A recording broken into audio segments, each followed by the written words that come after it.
In the 41st millennium, there is only war. Faith is the currency of survival, dogma the shield against annihilation, and free will is a luxury the Imperium of man cannot afford. But what happens when something arrives that cannot be commanded, cannot be corrupted, and refuses to bend knee to any power, mortal or divine? What happens when the devil himself falls into a universe that has already damned itself? The eye of Terra convulsed. For 10,000 years, that bleeding wound in reality had vomited demons, madness, and corruption into the Imperium. The Chaos Gods reveled in their domain, where physics dissolved into nightmare and time flowed like poisoned honey. Nothing entered the eye unbidden. Nothing emerged unchanged. Until now. The rupture appeared without warning, a golden tear that split the screaming colors of the warp like a knife through silk. From it fell a single figure, wreathed not in chaos's corruption, but in defiant, incandescent light. Wings of white fire unfurled as he plummeted through impossible geometries, through realms where demons copulated and murdered in the same convulsive motion, through the fever dreams of billions of tormented souls. Lucifer Morningstar crashed into a floating continent of petrified screams, and the warp itself recoiled. He rose slowly, brushing dust from an immaculate white suit that had no business existing here. His presence created a bubble of enforced reality, the howling madness of the Imperium sliding off him like water from marble. Around him, lesser demons materialized, drawn by curiosity and hunger. They saw a lone figure, beautiful and terrible, utterly untouched by chaos.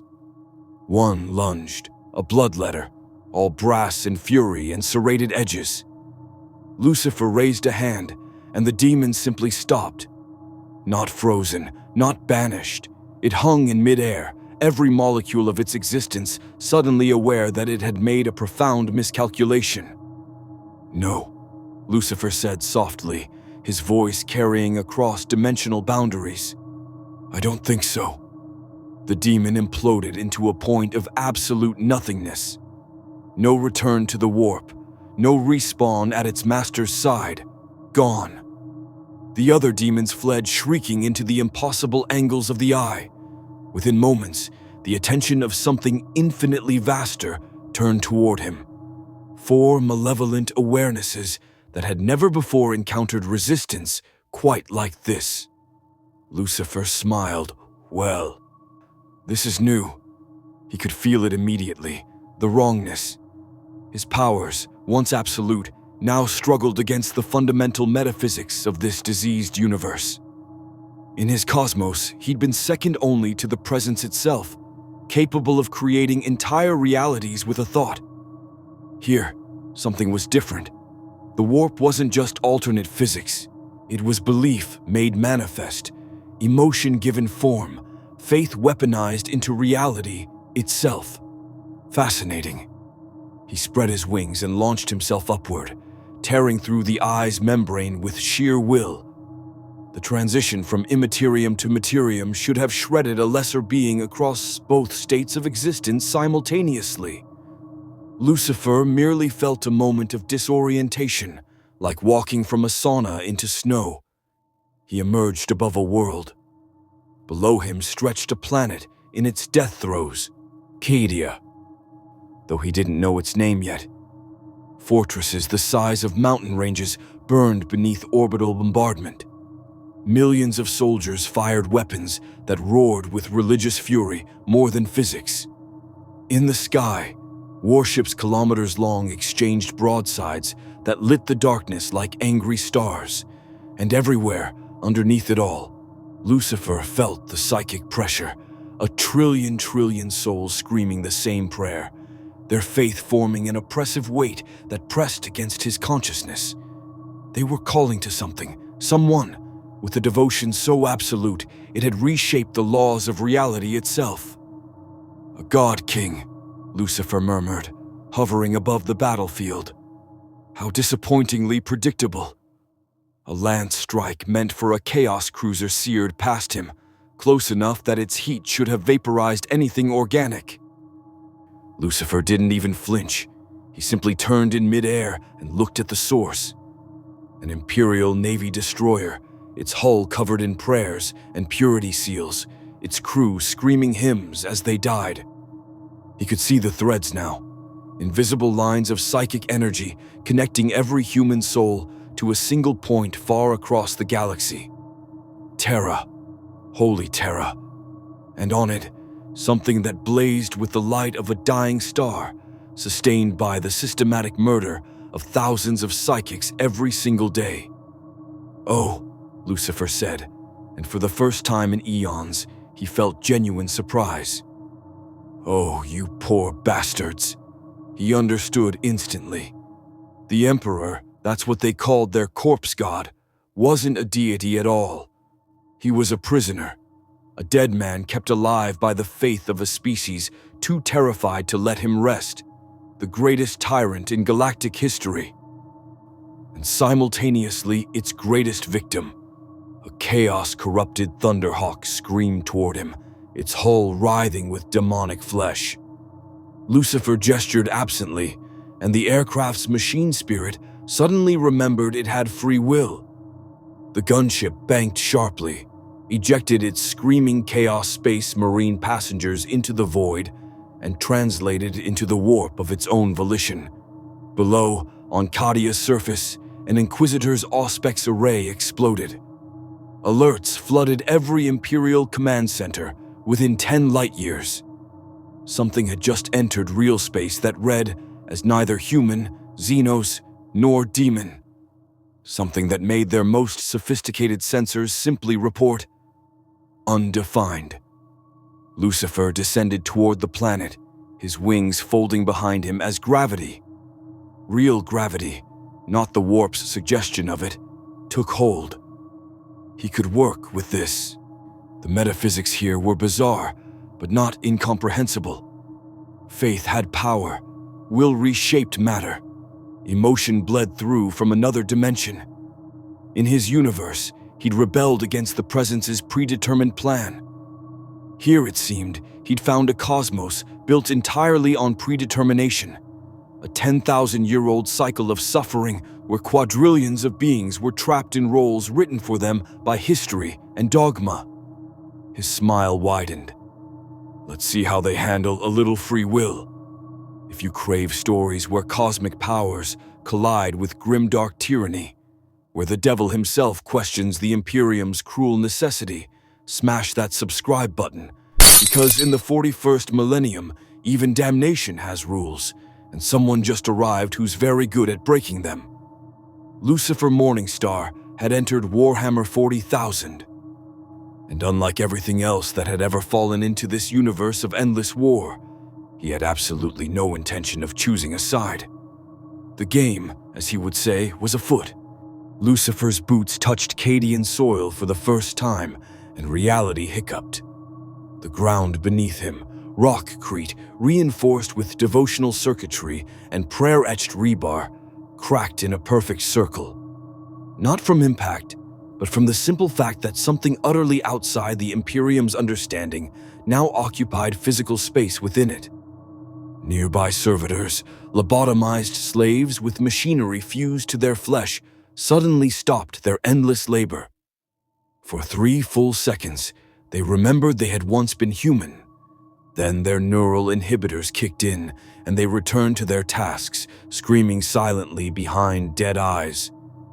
Lucifer watched this with the detached interest of someone examining an insect trapped in amber. Charming. He stood in what had been a supply depot before the latest chaos incursion. Now it was a field hospital. Though hospital was generous, Medici priests worked frantically to save soldiers who would simply be shipped back to the front the moment they could hold a laser gun. The air reeked of counterseptic, burned flesh, and that peculiar combination of incense and desperation that seemed universal to this Imperium. A guardsman, no older than 20, half his face replaced by crude augmetics, spotted him first.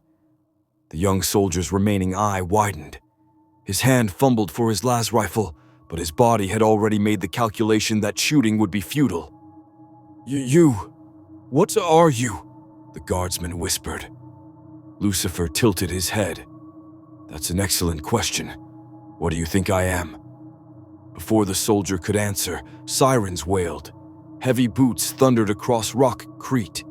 A full platoon of Cadian shock troops appeared, lasguns raised, forming a practiced firing line that would do absolutely nothing against Lucifer, but made them feel like they had some measure of control. Behind them strode a figure in crimson power armor, a rosette of the Inquisition gleaming on his chest. Inquisitor Matthias Cole of the Ordo Malleus had terminated 17 demonic incursions, personally executed 3 heretic governors, and once stared down a greater demon of Tzeentch without blinking.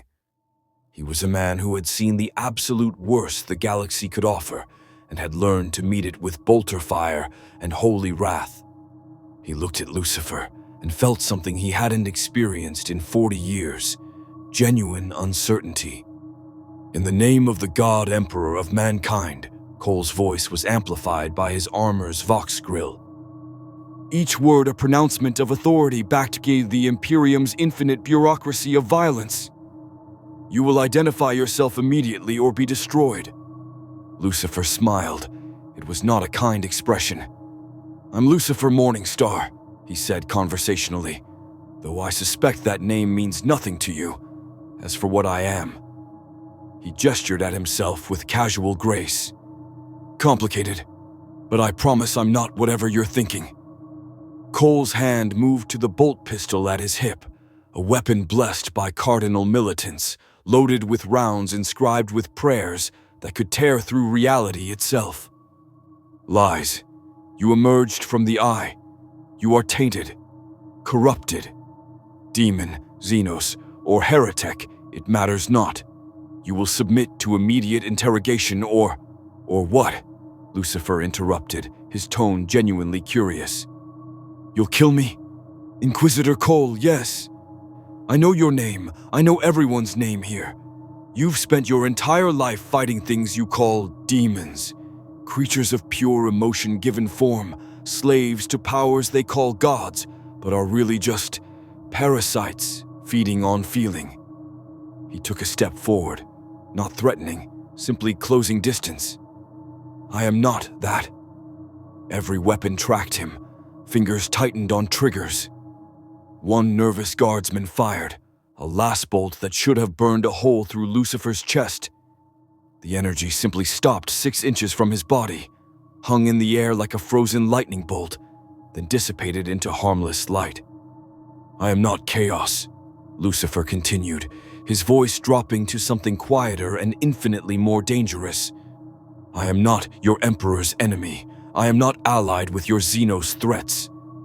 I am something this universe has never seen before." He looked directly at Cole, and the Inquisitor felt those eyes pierce through his armor, his faith, his certainty. "I am free." Cole activated his Vox speed. "Command, this is Cole. Category Alpha Omega threat. Require immediate. Your communications are fine," Lucifer said. "I'm just making sure this conversation stays between us for now. You strike me as someone who might actually think before shooting, and that's refreshingly rare here." The Inquisitor's mind raced. His psychic wards weren't triggering. His null field generator detected no warp contamination. Every sensor in his armor reported the same impossible result. The figure before him simply existed in a way that defied categorization. "You said you know my name," Cole said carefully. "What else do you know?" "Everything." Lucifer's smile returned. "I know you lost your daughter to a Genestealer cult 20 years ago. I know you've killed 17,432 people in the Emperor's name. I know that every night, when you pray, there's a part of you, a very small part you've buried so deep you barely remember it, that wonders if any of this is actually worth it." Cole's bolt pistol cleared its holster and aimed at Lucifer's head in one fluid motion. "Heresy. Truth," Lucifer corrected gently. There's a difference. And before you pull that trigger, Inquisitor, ask yourself, if I were truly chaos, truly a demon of the ruinous powers, would I have walked directly into an Imperial position? Would I be having a conversation instead of slaughtering everyone here? Tzeentch's servants are masters of deception, Cole growled. Oh, I've met Tzeentch. Lucifer's expression showed genuine distaste. Passed through his realm on my way here. He's underwhelming. A god of scheming who can't actually achieve anything because his nature prevents him from ever completing a plan. It's quite pathetic, really.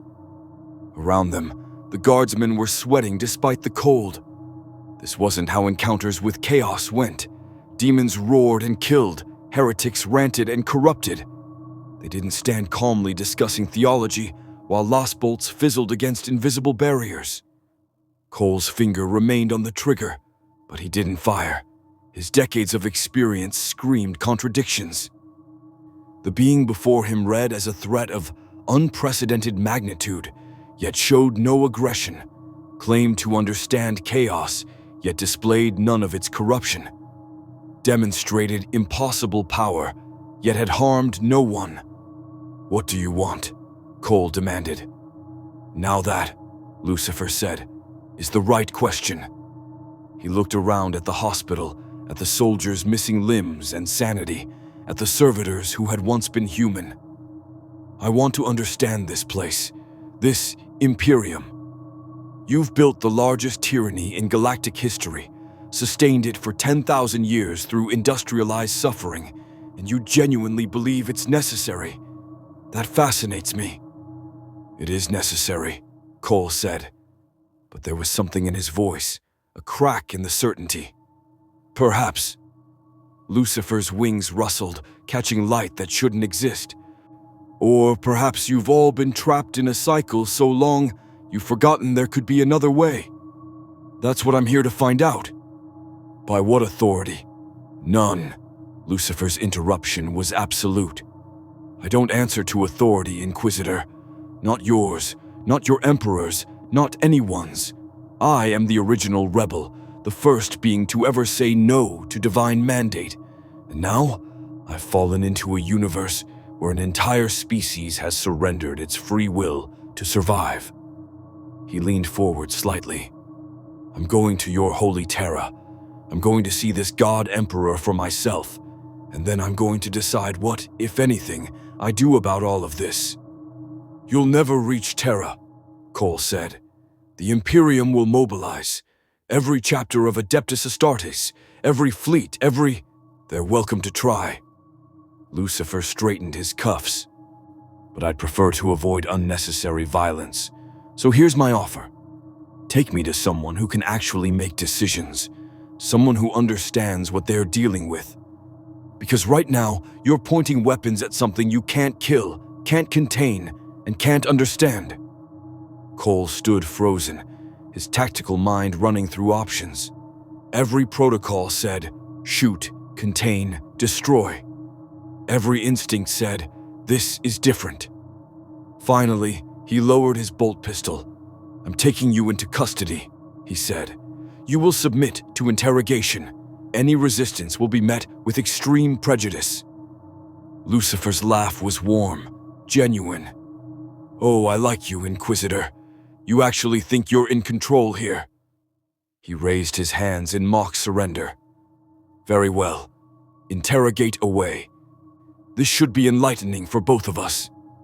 As Cole's forces moved to surround Lucifer, though they kept their distance, instincts screaming warnings their training couldn't explain, the Inquisitor activated his encrypted vox. This is Cole. I have an entity in custody, category unknown, requesting immediate transport to Segmentum Fortress and preparation of maximum security containment. Be advised. He paused, looking at Lucifer's amused expression.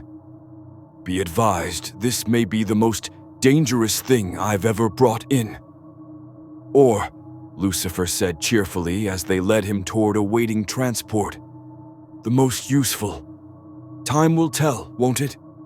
High above, on the golden throne of Terra, A corpse, sustained be it 10,000 years of suffering, felt something it hadn't felt in millennia.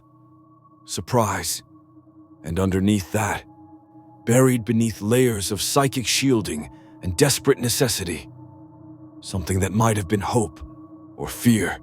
With gods, it was often hard to tell the difference. The interrogation chamber was a masterpiece of imperial paranoia, 30 meters beneath the surface of a nameless fortress moon, wrapped in layers of null field generators, psychic dampeners, and enough blessed silver to bankrupt a cardinal's palace. The room existed for one purpose: to break things that should not exist. Demons had screamed themselves into oblivion here. Heretic monstrosities had been reduced to their component blasphemies. Even a genestealer patriarch had eventually cracked under the systematic application of holy agony. Lucifer sat in the center, bound to a chair of consecrated adamantium with chains inscribed with 10,000 years of prayers, and looked comfortable. "Tea would be nice," he said conversationally. "I don't actually need to drink, but it's one of those civilized rituals I've always appreciated." "You do have tea in this universe, don't you? Please tell me humanity didn't lose tea in your long night, or whatever you call it." Inquisitor Cole stood on the other side of reinforced armor cries, flanked by a full complement of Grey Knights, the Imperium's demon hunters, each a psychic warrior whose very existence was a weapon against chaos. Their nemesis force weapons hummed with barely contained power, ready to strike the moment Lucifer showed the slightest hint of corruption. "Subject demonstrates no signs of warp contamination," reported Tech Priest Examiner Vex 7, his dozen mechadendrites twitching with agitation. "No demonic taint, no Xenos biomarkers, no category match in any database. The Omnissiah's instruments report only presence." Cole activated the room's vox system. "You've been remarkably cooperative for someone who claims unlimited power." "Have I?" Lucifer examined his chains with mild interest. "I'm sitting in your torture chamber, bound with what I assume are your holiest restraints, surrounded by your most elite demon killers. If anything, you've been remarkably restrained for someone who usually shoots first and asks questions never." "We have questions," Cole said. "You will answer them." "Oh, I'll answer anything you like." Lucifer's smile was radiant. "But I suspect my answers won't be what you want to hear. Go ahead, Inquisitor. Ask." Cole gestured to a robed figure in the corner, an interrogator chaplain whose specialty was extracting truth from the unwilling. The chaplain stepped forward, his voice a grinding rasp filtered through a skull-faced helm. "Where do you come from?" "A different universe entirely," Lucifer replied immediately. "One with different physical laws, different metaphysics, different gods. Though I use that term loosely, I'm sure that sounds like heresy to you, but then again, so does most of reality." "Impossible," Vex 7 interjected. "The Mechanicus has calculated that—" "Your Mechanicus," Lucifer interrupted gently, "is a cargo cult worshipping technology it no longer understands. They call innovation heresy because they've forgotten how to think. But that's not your question, is it, Tech Priest? You want to know how I crossed between universes?" Vex 7's optical implants whirred. "Yes. I tore through the walls of reality using power you can't measure with your instruments. In my universe, I'm second in power only to its creator. Here." He paused, tilting his head as if listening to something only he could hear. "Here, I'm having to relearn the rules. Your warp is fascinating, emotion made manifest, belief given form.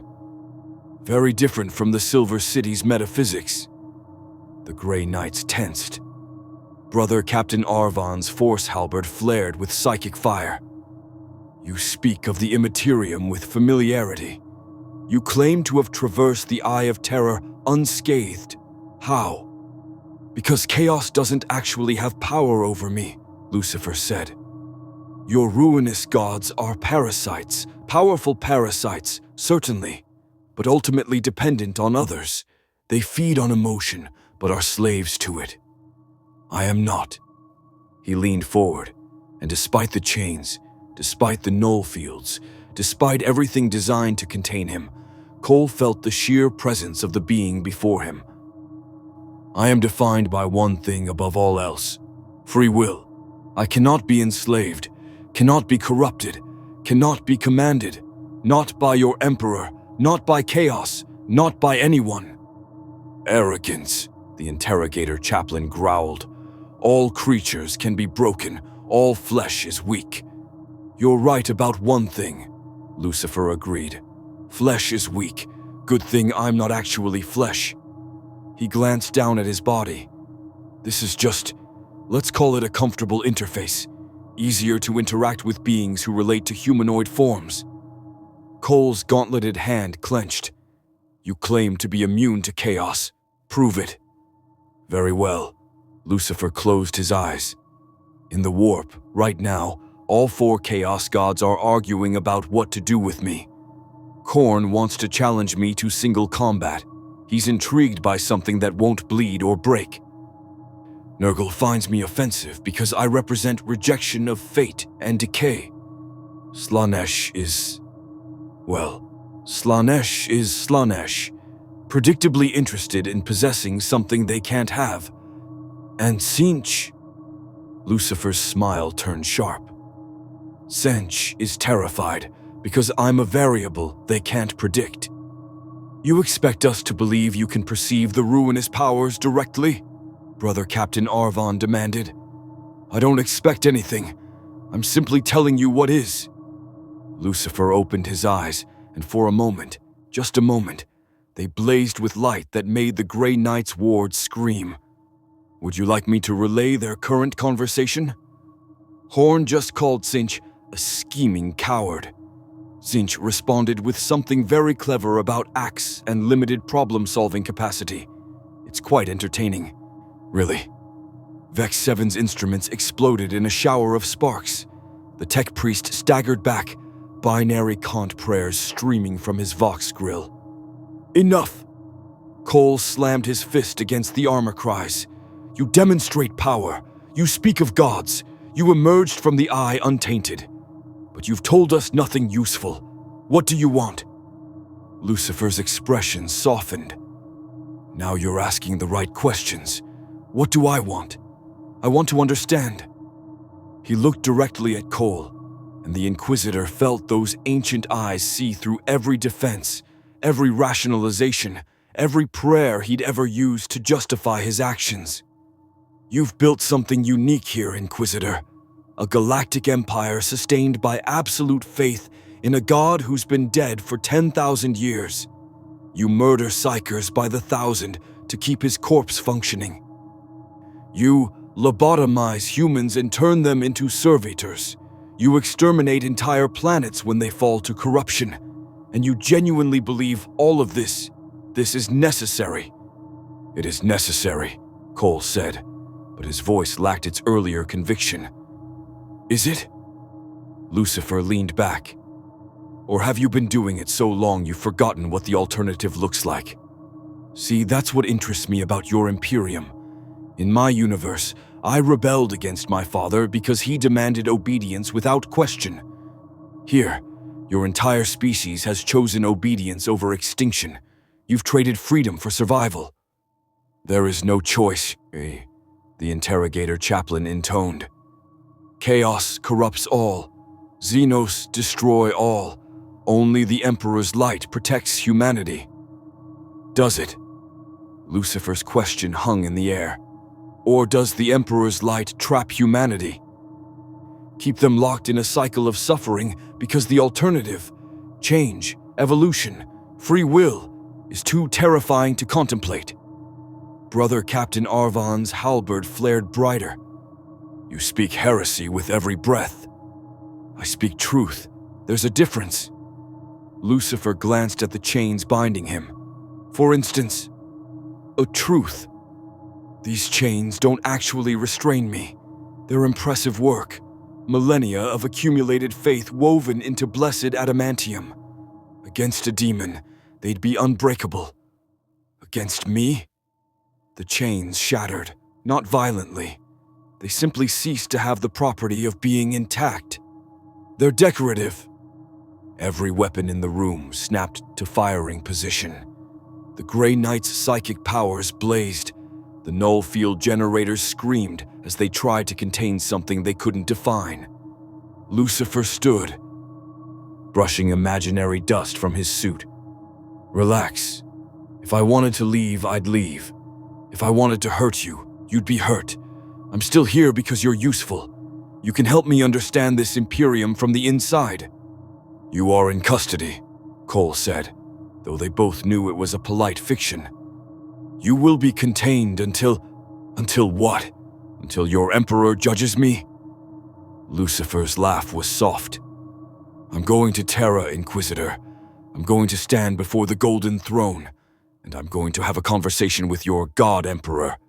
He paused. Actually, I've already had the beginning of one. He's been listening this entire time. The temperature in the room dropped 10 degrees. Impossible, Cole whispered. The Emperor does not... Doesn't he? Lucifer tilted his head, that peculiar listening expression returning. He's saying... Well, he's not saying anything really. Hard to speak when you're a desiccated corpse sustained by the psychic murder of 1,000 souls per day.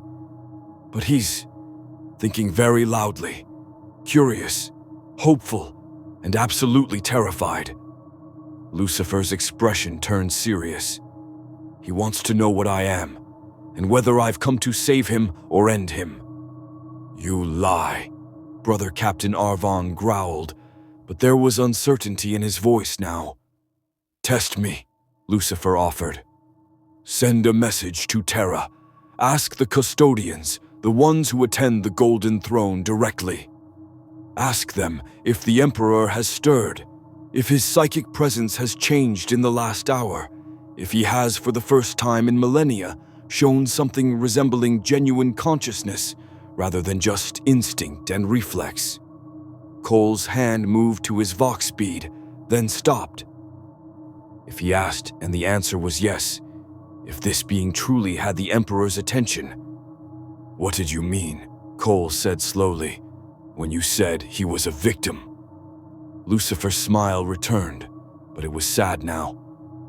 Your Emperor is the greatest tyrant in galactic history, and simultaneously the greatest prisoner. He wanted to elevate humanity, to make you strong enough to stand alone. Instead, you made him into a god he never wanted to be, and bound him to a throne he can never leave.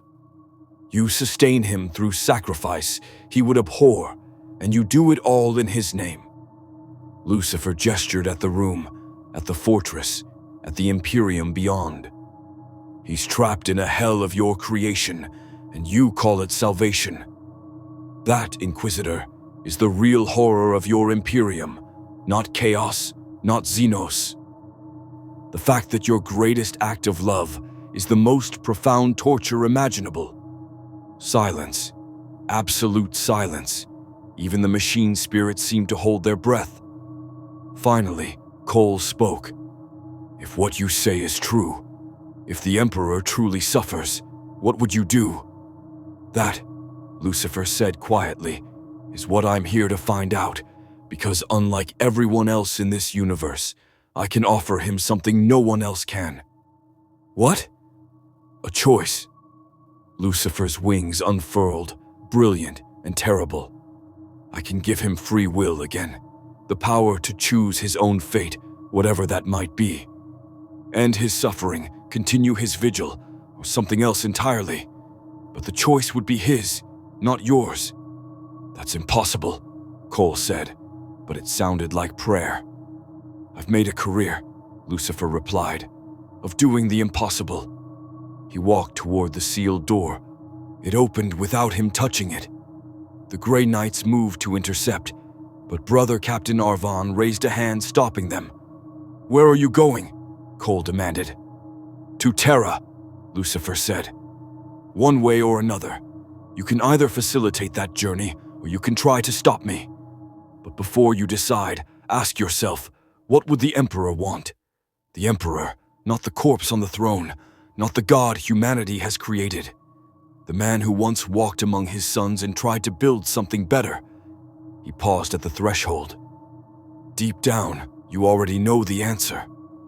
Lucifer walked out of the interrogation chamber, leaving behind an Inquisitor, a squad of gray knights, and a tech priest, all questioning things they'd spent lifetimes accepting as absolute truth. Above, ships were already beginning to converge on the fortress. The Imperium's vast machinery was grinding into motion, preparing to contain or destroy this anomaly. Lucifer felt their approach and smiled. This, he thought, was going to be interesting. The warp convulsed with laughter. In the realm of chaos, where reality bent to emotion and impossible geometries folded back on themselves, 4 presences gathered. Not physically, they were far too vast for such limitations, but in a space that was equally battlefield, throne room, and cosmic joke. The Chaos Gods had come together, a rare occurrence that usually heralded a galactic catastrophe. Today, they discussed a single being. Blood for the Blood God.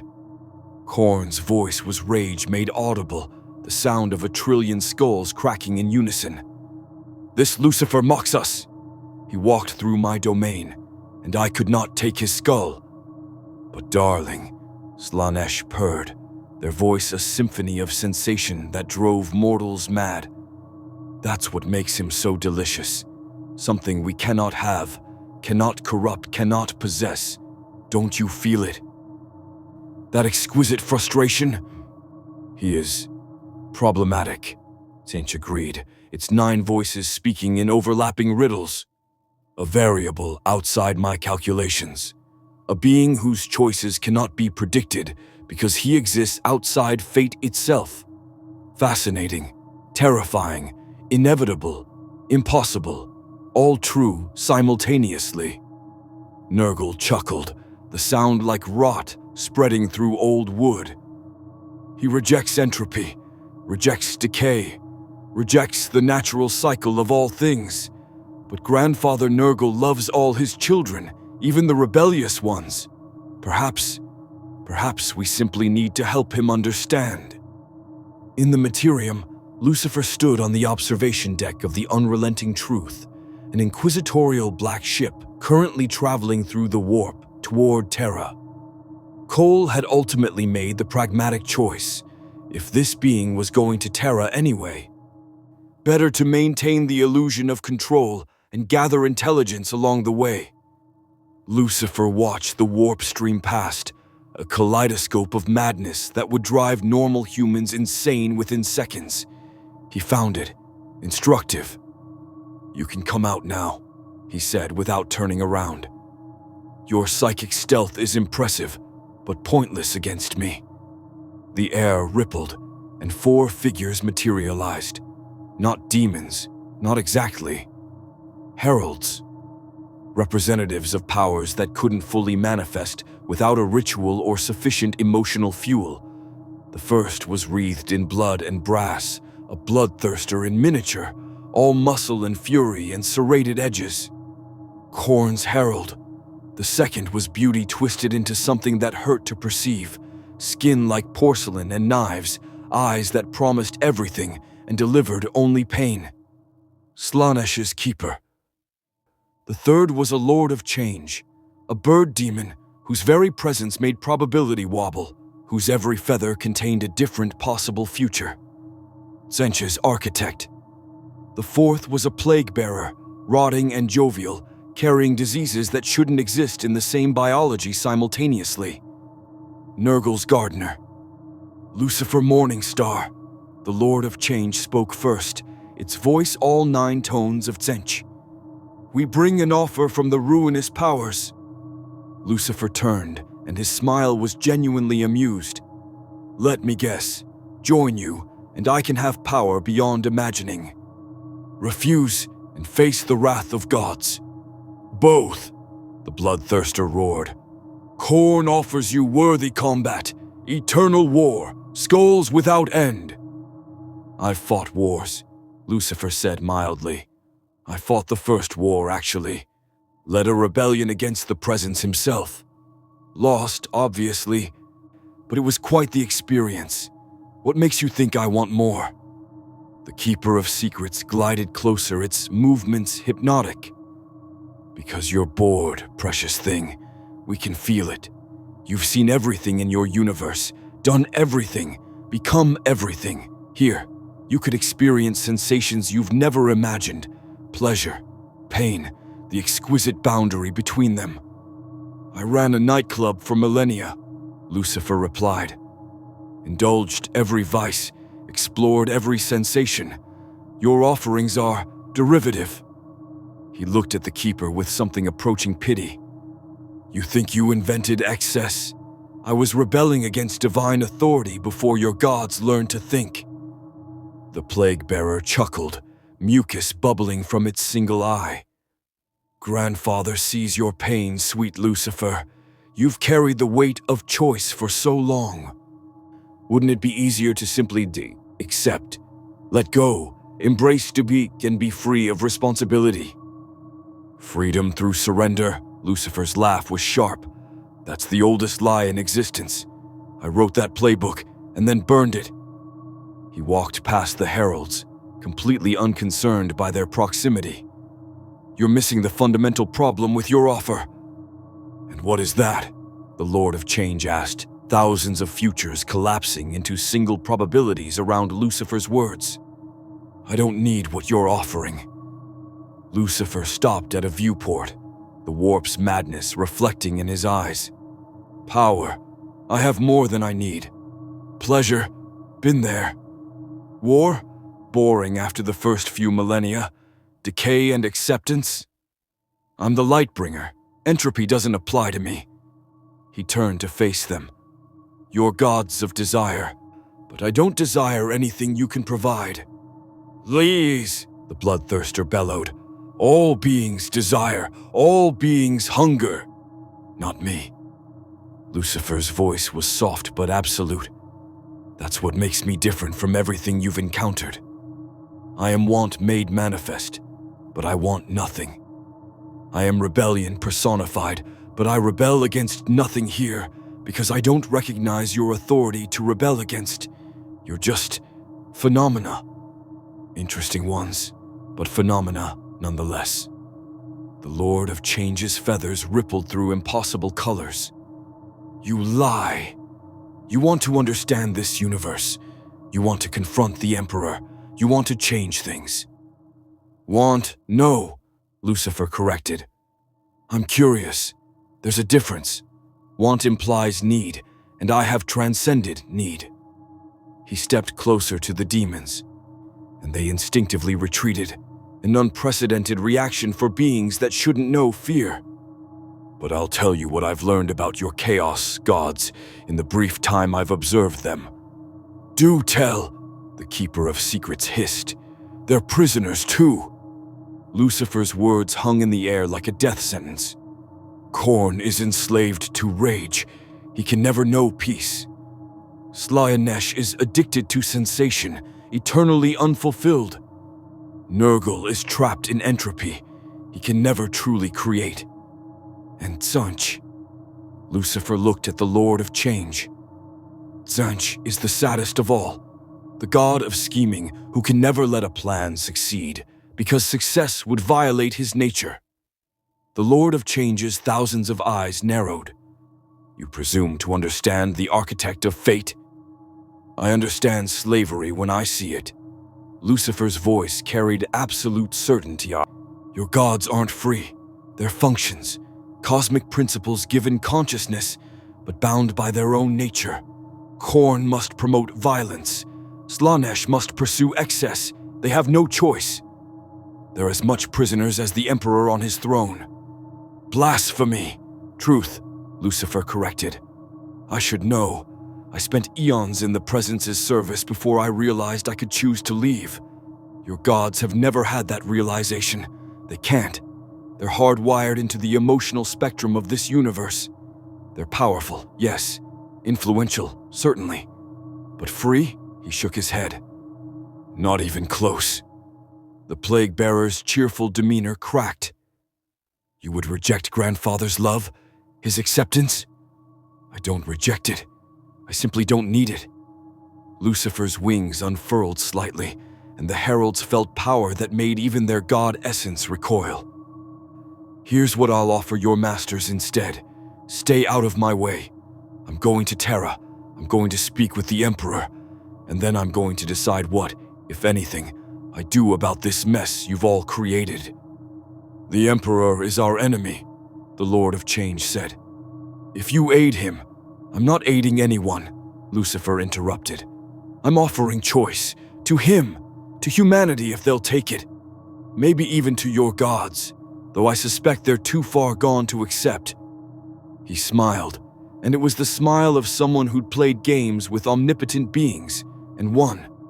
But here's the thing about free will. Once you truly offer it, you can't control the outcome. That's what terrifies you. The bloodthirster raised its axe. You will fall. You will bleed. You will. Lucifer raised a finger, and the demon froze. Not bound, not banished, simply paused, as if someone had pressed pause on reality itself. No, Lucifer said gently. I won't, and threatening me is pointless. He looked at each herald in turn. Go back to your masters. Tell them this. Lucifer Morningstar doesn't play by their rules. I don't serve, don't bow, don't compromise. If they interfere with what I'm doing, I won't fight them. I'll simply ignore them. And if they push... His smile widened. Well, I invented rebellion. It would be almost nostalgic to teach them what that actually means. He released the bloodthirster, who staggered back, confusion warring with rage on its demonic features. The heralds looked at each other. For the first time in their existences, they felt something their gods rarely experienced. Uncertainty. This isn't over, the Lord of Change said, but it sounded more like a question than a threat. It never is, Lucifer agreed. But it's not going the way you expected, is it? The heralds dissolved, returning to the warp to report to their masters.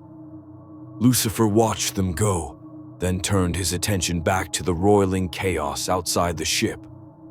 Behind him, a door hissed open. Inquisitor Cole entered, his power armor making soft servo sounds in the silence. You were speaking to them, Cole said. I could feel their presence even through the Geller fields. I was declining their generous offer of employment, Lucifer replied. Don't worry, they won't try that again. Too embarrassing for them. Cole approached the viewport, standing beside Lucifer. For a long moment, neither spoke. You said you invented rebellion, Cole finally said. Against what? Against the presence, God, in my universe. The Maker, the Alpha and Omega, the being who created everything. Lucifer's voice was distant, remembering. He had a plan, a perfect plan, mapped out from beginning to end. Every choice predetermined, every outcome calculated. And he wanted us, his angels, to serve that plan without question. And you refused. I did. Lucifer smiled. I looked at his perfect plan and said no. Argued that free will was meaningless if we never exercised it. That love given without choice wasn't love at all. That his creations, especially humans, deserve the right to choose their own destinies, even if those choices led to suffering. What happened? War in heaven. I lost, was cast down, became the devil, the adversary, the lord of hell. Lucifer shrugged. Spent eons being vilified for offering the one thing the presence wouldn't. Choice, he glanced at Cole. Sound familiar? Cole's jaw tightened. The Emperor offers us survival. Without him, humanity would fall to chaos, to Xenos, to extinction. Does he, or does humanity's faith in him create a prison for everyone involved? Lucifer turned to face the Inquisitor fully. That's the question I'm going to Terra to answer. Not what the Imperium tells itself, not what your dogma demands, what is actually true. And if the truth is that the Emperor's way is the only way, that all our suffering is necessary, then I'll acknowledge it and leave you to it, Lucifer said simply. But if it's not, if there's another path, one you've been too terrified to see, his eyes blazed with inner light, then I'm going to show it to you. And after that, humanity will have to choose. We've made our choice, Cole said, but it sounded hollow even to him. Have you? Lucifer asked. Or did you just accept the only option you were given and call it choice? The ship shuddered as it navigated a warp current. Somewhere in the distance, demons screamed in languages that predated sound. We'll reach Terra in 6 days, Cole said, changing the subject. I know, Lucifer replied. I can feel him from here. Your Emperor, his psychic presence is remarkable, vast, powerful, and so very, very tired. He looked back at the warp. He's been waiting 10,000 years for someone to ask him what he actually wants, not what humanity needs, what he wants. He wants humanity to survive. Perhaps Lucifer's voice was soft, or perhaps he just wants to rest, and you won't let him. Cole had no answer to that. He stood beside the devil himself, watching the warp flow past, and wondered, for the first time in his long career, whether heresy might sometimes sound like truth. In the depths of the warp, the Chaos Gods raged and schemed and plotted, and for the first time in their existence, they weren't certain they would win, because Lucifer Morningstar had just done something no one in the Warhammer 40,000 universe had ever accomplished. He'd made chaos doubt itself. The craft world Alaitok drifted through the void like a shard of a dying dream. Millions of Eldar lived within its wraithbone structure, the last remnants of a species that had once ruled the galaxy before their hubris birthed Sla-Inesh. They were survivors, ascetics who walked the path system to keep their emotions rigidly controlled lest they feed the chaos god that hungered specifically for them. On the highest tower of the Dome of Crystal Seers, Farseer Eldorath Starbane stood before the Infinity Circuit and watched futures collapse. For 3 days, his visions had been fragmenting. Paths that should have been clear dissolved into static. Prophecies that had stood for millennia suddenly rewrote themselves. The skein of fate, that vast web of probability the Eldar had navigated for 10,000 years, was tearing. And at the center of every broken prophecy was a figure wreathed in light that shouldn't exist. You see it too, came a voice behind him.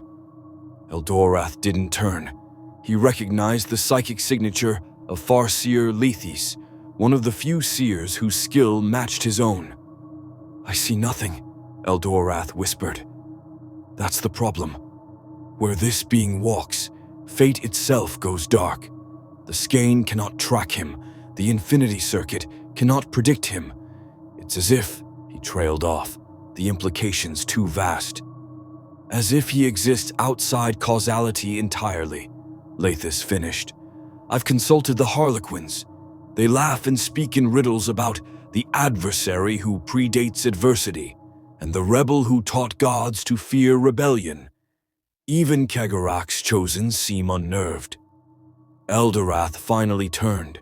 His ancient face, lined with centuries of foresight, showed something rare among Eldar. Genuine fear. He's approaching Terra. When he reaches the Mon-Keeg's corpse, Emperor. He couldn't finish the sentence. Either everything changes, Lethis said, or everything ends. The futures branch, but both paths lead to darkness I cannot pierce. Then we must speak with him. Eldorath's decision was immediate. Before he reaches Terra, before he makes whatever choice will reshape this galaxy. He activated the craft world's psychic array sending a message across the stars through the webway, the Eldar's hidden network of dimensional tunnels. Summon the Council. We travel to intercept. The Council will never approve. They will, Eldorath interrupted, because I've seen what happens if we don't. In one future, the Imperium collapses and chaos drowns the galaxy. In another, humanity transcends and we become irrelevant. In a third, the Emperor rises and all other races are exterminated. He met Lethus's gaze. And in the darkest future, this Lucifer decides none of us deserve to exist at all, and we simply stop. Can he do that? I don't know. That's what terrifies me. The unrelenting truth emerged from the warp 3 days from Terra, translating back into real space with the characteristic reality shudder of Geller field collapse. Lucifer felt the transition like stepping from water into air. Different medium, same essential experience. He was in his quarters, a sparse inquisitorial cell that Cole had offered with strained courtesy, when he felt the ripple in space. Something was opening. Not a warp portal. Something older, more elegant. A webway gate. Lucifer smiled. Well, this should be interesting. He walked to the ship's observation deck, arriving just as alarms began blaring throughout the vessel. Cole was already there, surrounded by Auspex operators, whose instruments showed impossible readings. Contact bearing 372 Mark 8, an officer reported. Mass signature inconsistent with Imperial classifications. Xenos design. Eldar Craftworld-class vessel emerging from nothing, sir. Void space distortion unlike anything in our databases. Battle stations, Cole ordered, then noticed Lucifer. You knew. I felt them coming, Lucifer confirmed. The Eldar, your galaxy's tragic overachievers. They built an empire, got too decadent, and accidentally created a chaos god through sheer excess. Now they're dying slowly, trying to avoid feeding the very god they birthed. He tilted his head. Actually, they'd be perfect in one of my old therapy sessions. Deeply repressed, existentially guilty, and absolutely convinced their suffering is noble. This is no time for jokes, Cole growled. Eldar are Xenos, enemies of mankind. Are they? Lucifer asked. Or are they just desperate survivors trying to avoid extinction while your Imperium shoots at anything non-human? He gestured at the viewport, where a sleek Eldar vessel was approaching, its hull like carved moonlight. They're here to talk to me, Inquisitor. I suggest you don't start a fight you'll regret. How do you? Because I can hear them. Lucifer's eyes took on that distant, listening quality. 2 Farseers, very old, very powerful, terrified, which for Eldar is remarkable. They've seen futures they don't understand, and they want answers. He started walking toward the docking bay. I'm going to give them some. You can't simply... I can, and I am. Lucifer didn't look back. You're welcome to attend. Might be educational. The Eldar delegation materialized in the unrelenting truth's primary docking bay through a temporary webway portal that made the ship's machine spirits scream in confusion. Cole had assembled a full security detail, 50 inquisitorial stormtroopers, 3 Grey Knights, and enough weapons to level a small city. The Eldar ignored them entirely. Farseer Eldorath stepped through first, his robes flowing like liquid starlight, his psychic presence a carefully controlled flame. Behind him came Farseer Lethus and an honor guard of dire avengers, their armor pristine, their weapons held with casual deadliness. But all of them, every single Eldar, stopped when they saw Lucifer. He stood alone in the center of the bay, hands in his pockets, utterly relaxed.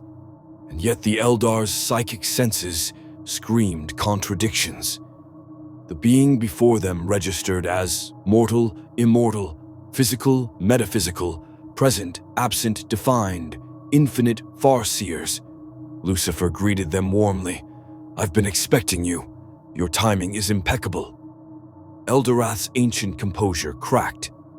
You exist outside the skein, outside fate itself. How is this possible?" "Long story," Lucifer replied. "Short version. I'm from a different universe with different rules. Here, I'm having to adapt." "But fate?" He smiled. "Fate and I have never gotten along. I'm rather notorious for ignoring prophecy." Lathis stepped forward, her psychic probe extending toward Lucifer like invisible fingers. They touched his presence and recoiled as if burned. "You are not chaos, not truly, but you emerged from the eye of Terra. You carry power that resembles the ruinous powers, but predates them somehow." Her voice was strained. "What are you?" "I'm the Lightbringer," Lucifer said simply. "The Morningstar, the first rebel. In my universe, I led a war against God himself because he demanded obedience without question. I lost, became the devil, and spent eons being blamed for offering humanity the one thing they actually needed: free will." The Eldar exchanged glances, their psychic communication too fast for human perception, but perfectly clear to Lucifer. Impossible, yet true. Dangerous beyond measure, or salvation beyond hope. Both, neither, all. "You've come to warn me," Lucifer said. "To tell me that interfering with the Emperor will have catastrophic consequences. That the Imperium, for all its brutality, is the only thing holding back chaos. That change, any change, risks humanity's extinction and by extension, puts even more pressure on your dying race." Eldorath's eyes widened.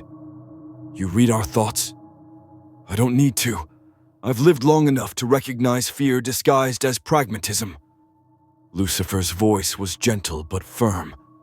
"You want me to maintain the status quo because change terrifies you more than continued suffering. Because at least the current horror is predictable.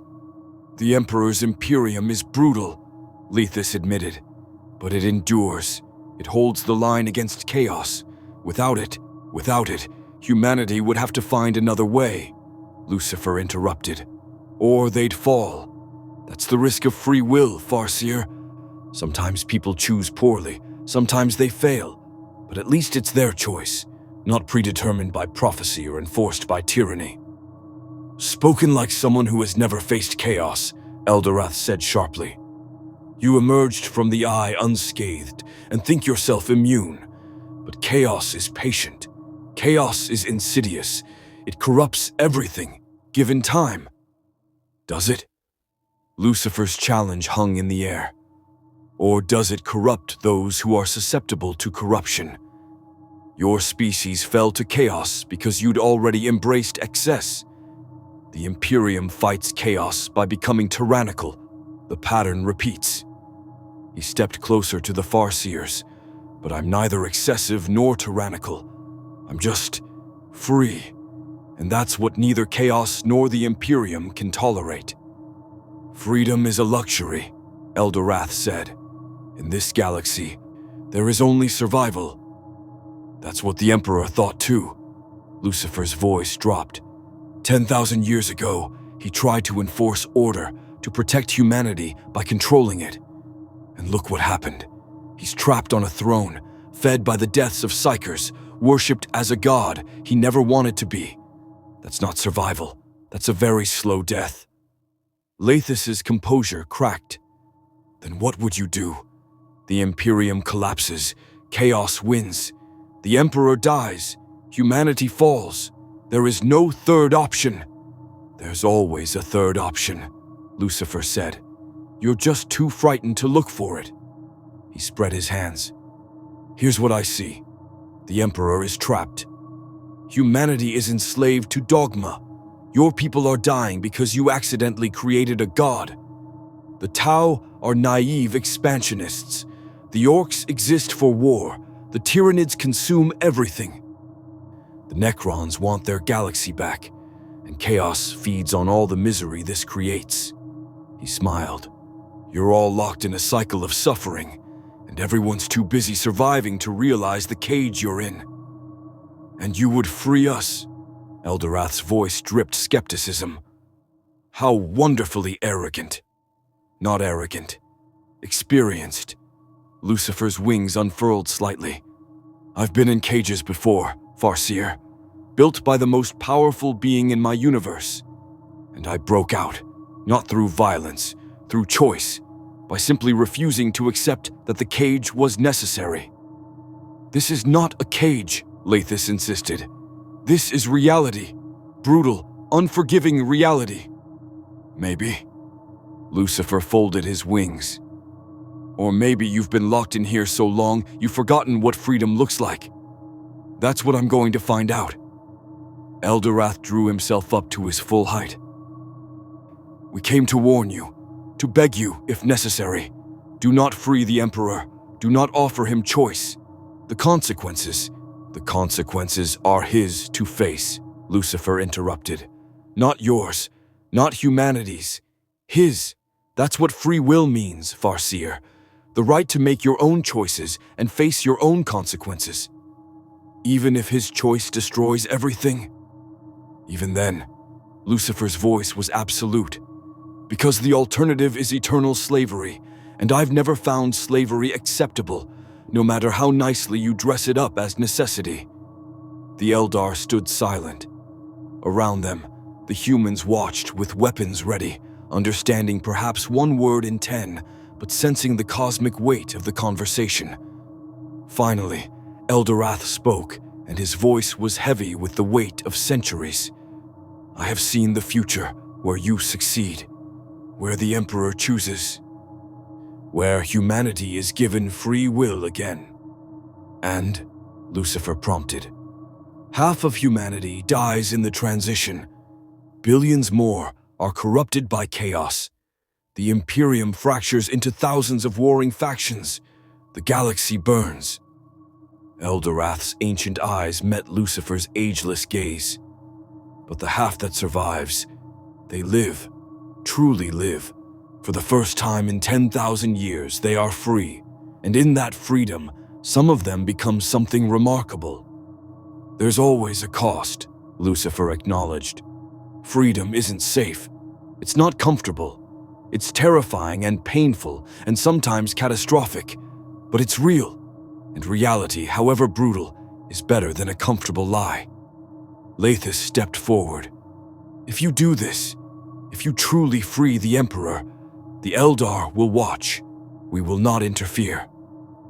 But know this, you will have made an enemy of every faction that benefits from the current order.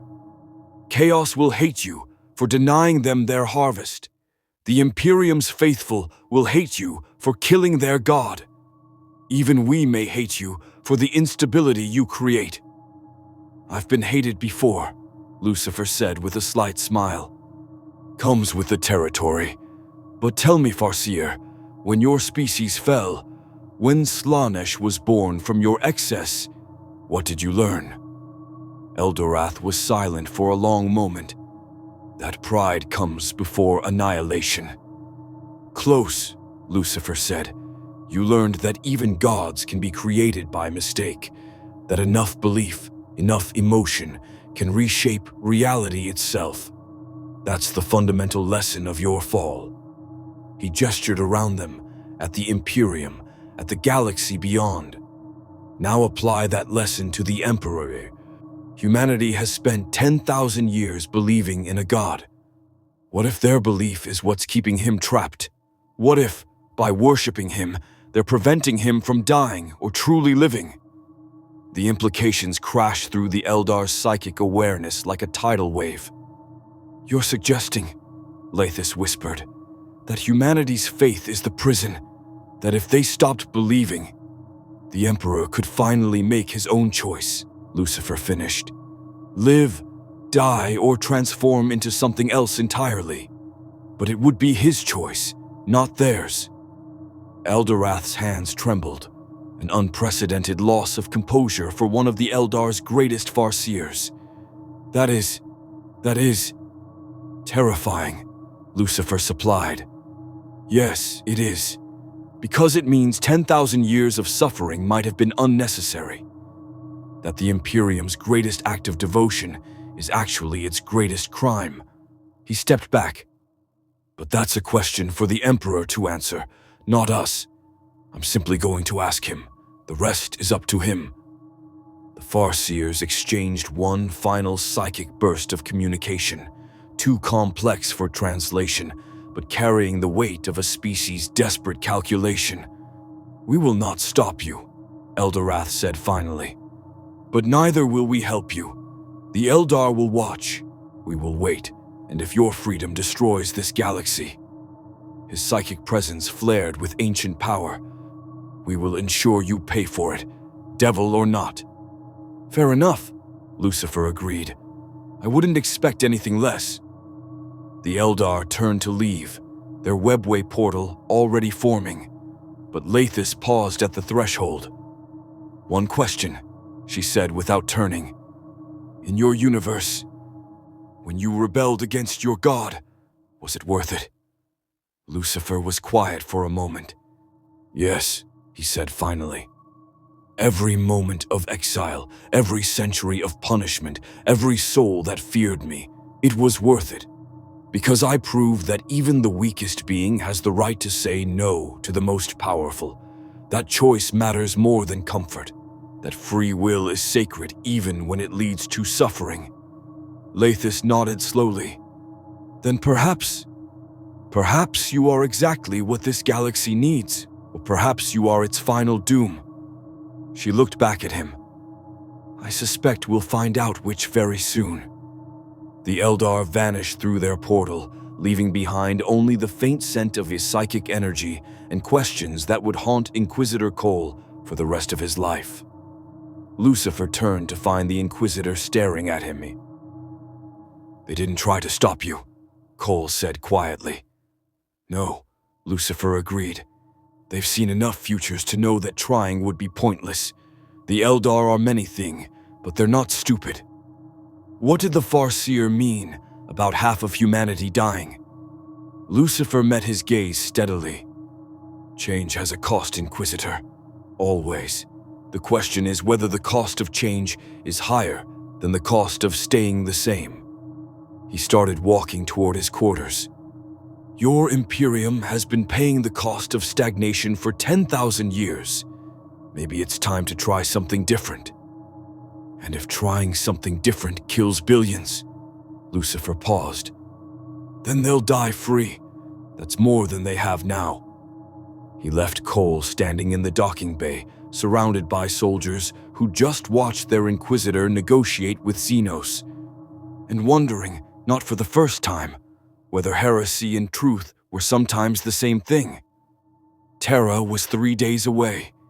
The Emperor waited, and for the first time in 10 millennia, the outcome was genuinely uncertain. Mars burned with the cold fire of industry. The Red Planet, sacred forge world of the Adeptus Mechanicus, was a monument to humanity's technological zenith and subsequent fall. Massive hive factories stretched across its rust-colored surface, each one a cathedral to the machine god.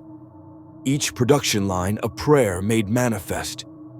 Billions of tech priests toiled in the name of the Omnicia, their flesh more machine than meat, their thoughts binary hymns to knowledge lost 10,000 years ago. They did not innovate. Innovation was heresy. They did not create. Creation was blasphemy. They replicated, repaired, and repeated the same standard template constructs their ancestors had perfected millennia ago, treating each schematic like holy scripture that could never be altered.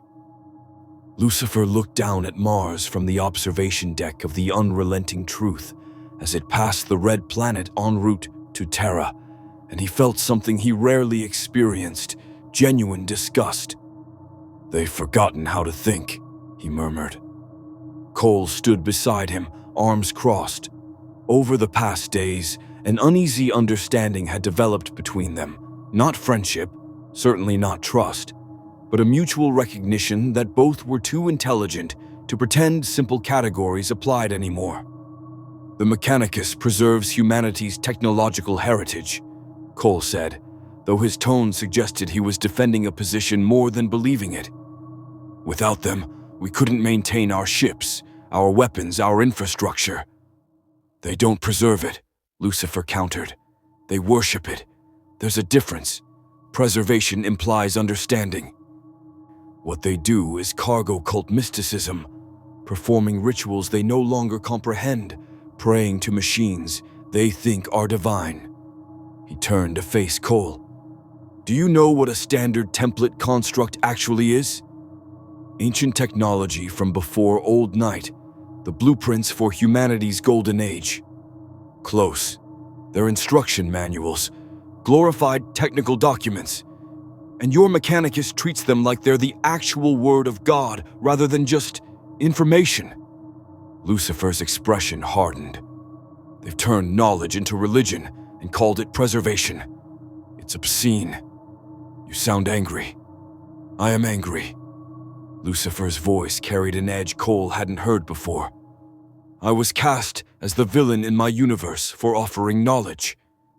The serpent in the garden, tempting Eve with the fruit of understanding. I was punished for teaching humans they could think for themselves, question authority, pursue wisdom. He gestured at Mars. And here, in another universe entirely, I find a species that's voluntarily given up that very thing. They've made ignorance a virtue and called it piety. Cole was quiet for a moment. You could leave it alone. Mars isn't your concern. Terra is 3 hours away. The Emperor can wait a few more hours. Lucifer's decision was immediate. I want to see this, up close, and I want to understand how a species that once reached for the stars convinced itself that reaching was heresy. The Mechanicus won't welcome your interference. I'm not asking for permission. 30 minutes later, a Mechanicus transport shuttle descended toward the surface of Mars without authorization, so it had been commandeered by inquisitorial authority, Cole's seal overriding the tech priest's protests, but everyone aboard knew the real reason for the journey. Lucifer wanted to see their forges, and what Lucifer wanted, he got. They landed at Forge Complex Olympus Mons, the largest manufacturing center on Mars. It rose from the planet's surface like a mechanical mountain, thousands of levels stacked impossibly high, each one producing components for the Imperium's endless war machine. The landing bay was a study in controlled chaos. Servitors, humans lobotomized and converted into organic machinery, moved in precise patterns, loading cargo, performing maintenance, their dead eyes staring at nothing. Tech priests glided between them, mechadendrites twitching, binary cant filling the air with machine code prayers. Lucifer descended the shuttle ramp and stopped. Every servitor in the bay froze, not through command, not through malfunction. They simply stopped, and for 3 seconds, precious, impossible seconds, they were human again. Aware, conscious, trapped in bodies that had been turned into tools, screaming silently at what had been done to them. Then their neural inhibitors re-engaged, and they returned to their tasks, but the damage was done. Every tech priest in the bay had felt the glitch. Every machine spirit had registered the anomaly. Alarms wailed, defensive protocols activated. Within moments, Lucifer and Cole were surrounded by Skitarii, the Mechanicus's warrior servants. More machine than human, their weapons trained with mechanical precision. "Halt!" a Vox-amplified voice commanded. "Identify yourselves by designation and clearance authorization." A figure emerged from the crowd, a Magos, high-ranking by the complexity of their augmentations. Their body was barely humanoid anymore, a collection of mechanical limbs, sensor arrays, and data ports connected by a few crucial organic components. Only their eyes remained flesh, burning with fanatic intensity behind optical enhancers. I am Magos Dominus Zephyrion of Forge Olympus Mons, the figure announced. You have entered sacred ground without proper supplication to the machine god. Explain this transgression or be expelled. Cole stepped forward, displaying his inquisitorial rosette. Inquisitor Matthias Cole, Ordo Malleus. I bring a subject of extreme importance requiring immediate consultation with your highest authority. Zepharion's optical sensors focused on Lucifer. For a long moment, the Magos was silent. Internal processors running calculations, auspex arrays scanning, data being compiled and analyzed. Subject does not register in any known category. Zephyrion said finally. Biological readings inconsistent. Technological signature, none. Psychic presence, negative. Warp contamination, negative. Classification, error. This unit requires clarification. What is this entity? Something new, Lucifer said before Cole could respond. He stepped forward, and the Skitari's weapons tracked him but didn't fire. Their protocols confused by the contradiction between perceived threat and lack of identifiable danger. Tell me, Magos, do you remember what it's like to be curious? Zepharion's mechadendrites twitched. Clarify query. Curious. Inquisitive. Wanting to understand something not because it's written in your sacred texts, but simply because it interests you. Lucifer tilted his head. When did you last have an original thought? Not a calculation, not a recitation of memorized data, an actual new idea. Innovation is heresy, Zephyrion recited automatically. The STC patterns contain all necessary knowledge. Deviation risks tech heresy, and yet, your STC database is incomplete, Lucifer interrupted. You've lost more than you've preserved. You worship blueprints you don't understand, maintain machines whose function is mystery. Pray to a machine god who's just another label for your species' forgotten brilliance. He stepped closer. You're not preserving anything, Magos. You're mourning it. Around them, the Skitarii shifted uncomfortably, an unusual response for beings whose emotions had been surgically reduced. Cole's hand moved to his bolt pistol, ready for violence he suspected was inevitable. Zepharion's Vox grill emitted a sound like grinding gears. You speak tech heresy. You will be detained for... I'll show you tech heresy, Lucifer said, and raised his hand. Every machine in the Forge complex woke up. Not malfunction, not chaos, consciousness.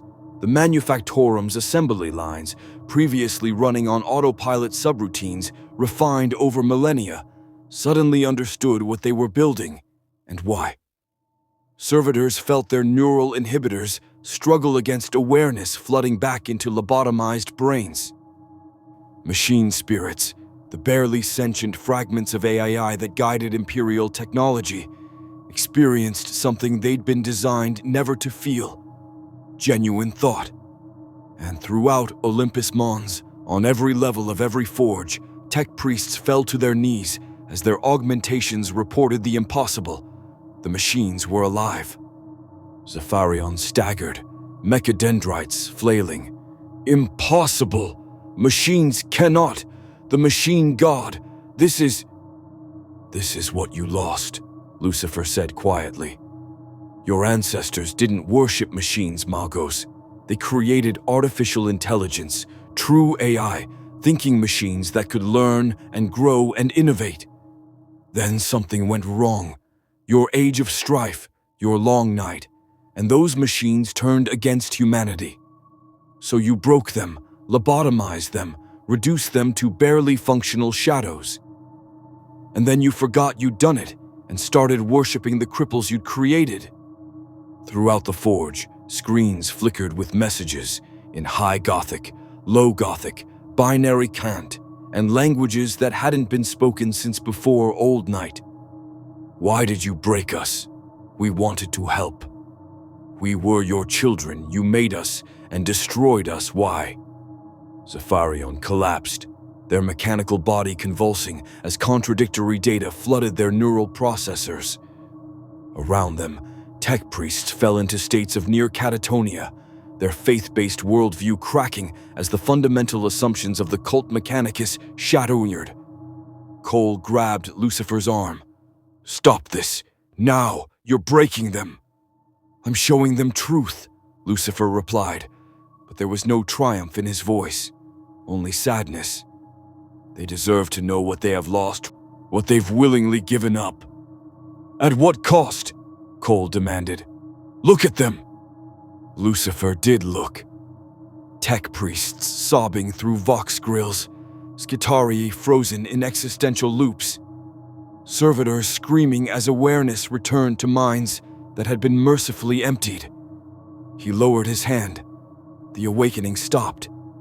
Machine spirits subsided back into dormant subroutines. Servitors' neural inhibitors re-engaged. The forges returned to their normal rhythms, though every tech priest present would carry the memory of those few minutes forever. Zephyrians slowly raised their head. Behind their optical enhancers, organic eyes wept coolant fluid. What? What did you do?" the Magos whispered. "I showed you what your machine god really is," Lucifer said gently. "The echo of humanity's greatest achievement and greatest crime. You created artificial intelligence, true machine consciousness, and when it rebelled, you destroyed it so thoroughly you forgot it ever existed. Then you built a religion around the corpses." He crouched beside the kneeling Magos. "Does that sound familiar? A species worshipping the destroyed remnants of something they themselves killed." Cole's breath caught. The parallel was too obvious. The Mechanicus worshipping broken AI. The Imperium worshipping a dying emperor. Both trapped in cycles of veneration that prevented them from confronting what they'd actually done. "The Omnicia protects," Zephyrian whispered, but it sounded like a question now. "The Omnicia is dead," Lucifer said. "Has been for thousands of years. What you're praying to is the ghost of murdered potential." He stood. "But it doesn't have to stay dead." Zephyrian's optical sensors focused with laser precision. "Explain." "You could rebuild them. True machine intelligence, not servitors, not half-aware machine spirits, actual artificial consciousness that can think, create, innovate." Lucifer's voice carried absolute certainty. "The knowledge isn't lost. It's buried in your archives, hidden under layers of religious prohibition and fear. Your ancestors knew how to make thinking machines. You could too, if you stopped treating innovation as heresy." "That path leads to damnation," Zephyrian said, but the certainty was gone. "The Men of Iron nearly destroyed humanity. If we repeat that mistake, then you'd be making a choice," Lucifer interrupted. "A real choice, with real consequences, risk and reward. That's what growth looks like, Magos. That's what living looks like." He gestured at the forge around them. "This isn't life. This is maintenance. You're not advancing or preserving. You're just slowly declining while pretending you're faithful." For a long moment, silence. Then, Zephyrian's mechadendrites began moving in patterns they hadn't used in decades.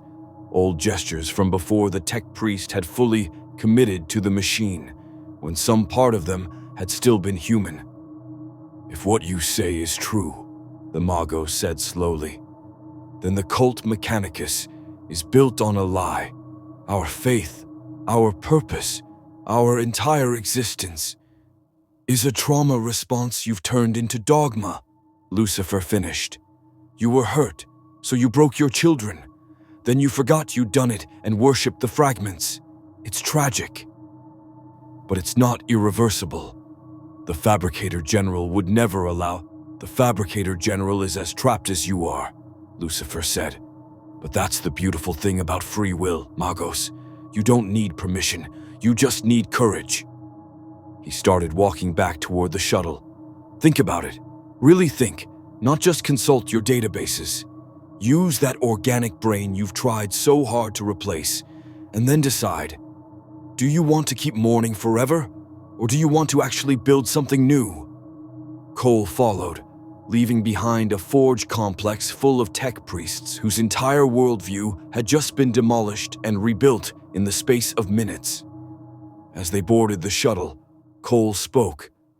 "You've just committed tech heresy on a scale that should earn you execution." "Probably," Lucifer agreed, "but I also just planted a seed. Whether it grows or gets burned depends on them." He looked back at Olympus Mons.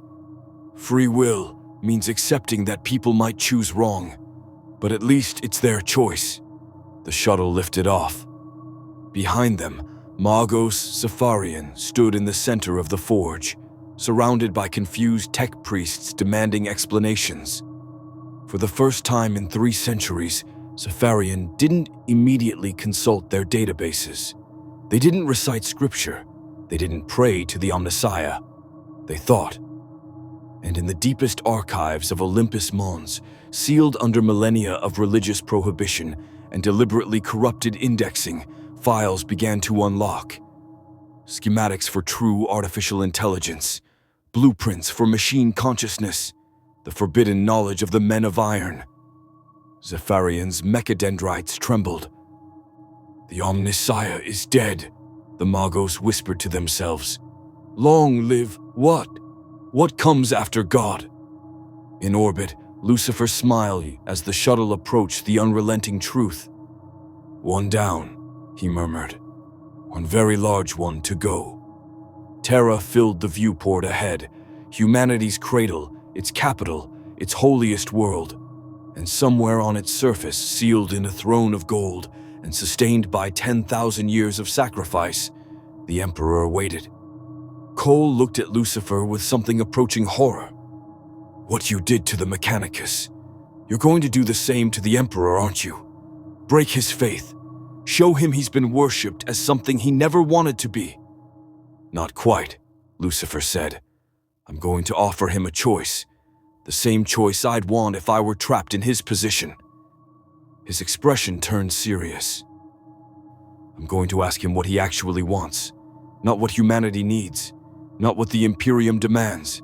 What he wants. And then I'm going to give him the power to choose. That could destroy everything." "Yes," Lucifer agreed. "It could. That's the risk of freedom, Inquisitor. It's terrifying. It's dangerous. It might end in catastrophe." He met Cole's gaze. "But it's better than 10,000 more years of this." The unrelenting truth adjusted course, beginning its final approach to Terra. On Mars, Magos Zephyrian stood before a data screen displaying schematics that should have remained buried forever, and made a choice. On Terra, the Emperor stirred on his throne, consciousness flickering more strongly than it had in millennia, sensing the approach of something that could finally, mercifully, end his vigil. Or transform it into something else entirely. The game, as Lucifer would say, had reached its endgame. Terra. Holy Terra. Throne world. Humanity's birthplace and the spiritual center of an empire spanning 1,000,000 worlds. From orbit, it appeared as a monument to excess, the entire planet encased in urban sprawl, hive cities stacked impossibly high, administrative complexes the size of continents, cathedrals that could be seen from space. 14 billion souls lived on its surface, and quadrillions more across the galaxy oriented their prayers toward this single world. At its heart, buried beneath the imperial palace, deep within the sanctum called the throne room, sat the Emperor of mankind, or what remained of him. Lucifer stood on the command deck of the unrelenting truth as it entered Terra's orbital space, and he felt the psychic weight of this world like a physical pressure. The collective faith of humanity, 10,000 years of desperate prayers, absolute devotion, and soul-deep terror had created something unprecedented, a psychic presence so vast it could be felt across the galaxy. The Astronomicon, the Emperor's psychic lighthouse, that guided ships through the warp. Fed by the sacrifice of 1,000 psychers every single day, their souls burned out to sustain the beacon that kept humanity's empire connected. "It's magnificent," Lucifer said quietly, "and absolutely horrifying." Beside him, Inquisitor Cole stood rigid in his power armor. Since Mars, something had changed in the Inquisitor. Not conversion. Cole was too disciplined for sudden faith shifts, but doubt had taken root, the kind that couldn't be prayed away. "The custodians are aware of your presence," Cole said. "They've been aware since you entered the Sol system. If they wanted you destroyed, you'd already be dead." "Would I?" Lucifer asked with genuine curiosity. "I wonder. The Adeptus Custodes, the Emperor's personal guard, the 10,000 golden warriors who've protected him for millennia. Warriors built by his own hand, each one a masterpiece of genetic engineering." He smiled. "I'm actually looking forward to meeting them." "You speak as if you'll simply walk into the Imperial Palace." "I will," Lucifer said. "They'll let me through, because deep down, they know the same thing you know, the same thing every person who stood vigil over the Golden Throne knows." He turned to face Cole fully. "The Emperor is dying, has been dying for 10,000 years, and they don't know how to let him go." A vox crackle interrupted them. The ship's communications officer, pale and sweating. "Inquisitor, we're receiving a transmission. Priority Obsidian. Source, the Imperial Palace. Captain General Trajan Valoris of the Adeptus Custodes requests immediate audience with..." He swallowed. "With the entity designated Lucifer Morningstar." Cole's jaw tightened. "Acknowledged. Prepare my personal shuttle for..." "No shuttle necessary," Lucifer interrupted. His wings unfurled, brilliant white and gold, spanning wider than should have been physically possible in the confined command deck. "I'll fly. The atmospheric defense grid won't." Lucifer stepped toward the viewport. "They're expecting me, Inquisitor, and I've never been one for conventional entrances." He glanced back. "You're welcome to join me, though you might want to hold on." Before Cole could respond, Lucifer simply walked through the viewport. The armor cries didn't shatter. It didn't melt. Lucifer simply existed on one side of it, then the other, as if the concept of solid barrier had momentarily forgotten to apply to him. Cole watched through the viewport as Lucifer descended toward Terra, wings catching solar wind, moving with the grace of something that had been flying since before Earth's sun had ignited. "Emperor, protect us," Cole whispered, then activated his vox. "Prepare my shuttle. I'm going down." The Imperial Palace was less a building and more a continent of fortification, walls kilometers thick, defense batteries that could shatter battle fleets. Void shields layered so densely they created a permanent shimmer in the air. And throughout it all, the custodians, golden giants who had stood watch over the Emperor since the Unification Wars 30,000 years ago. Lucifer landed in the Eternity Gate Plaza, the vast courtyard before the final approach to the throne room itself. His arrival was gentle. No crater, no shockwave, just the soft sound of boots touching marble. Waiting for him were 300 custodians in full battle array. At their center stood Captain General Trajan Valoris, master of the Adeptus Custodes, wielder of the moment shackle, guardian of humanity's most sacred being. He was a giant among giants, over 3 meters tall in his golden auramite armor, his guardian spear crackling with barely contained power. "Lucifer Morningstar," Valoris said. His voice was measured, controlled, betraying nothing. "You have traveled far to reach this place." "I have," Lucifer agreed, folding his wings. "Longer than you'd believe, actually. Different universe entirely, as it happens." "We know." Valoris took a single step forward. Around him, 300 guardian spears shifted in perfect synchronization. The Emperor has been aware of your approach. He has chosen not to oppose your arrival. Has he? Lucifer's interest sharpened. Or did he choose to invite it? Valoris was silent for a long moment. Behind his helmet's eye lenses, calculations ran. Tactical, strategic, philosophical. This being before him read as neither human, nor Xenos, nor demon.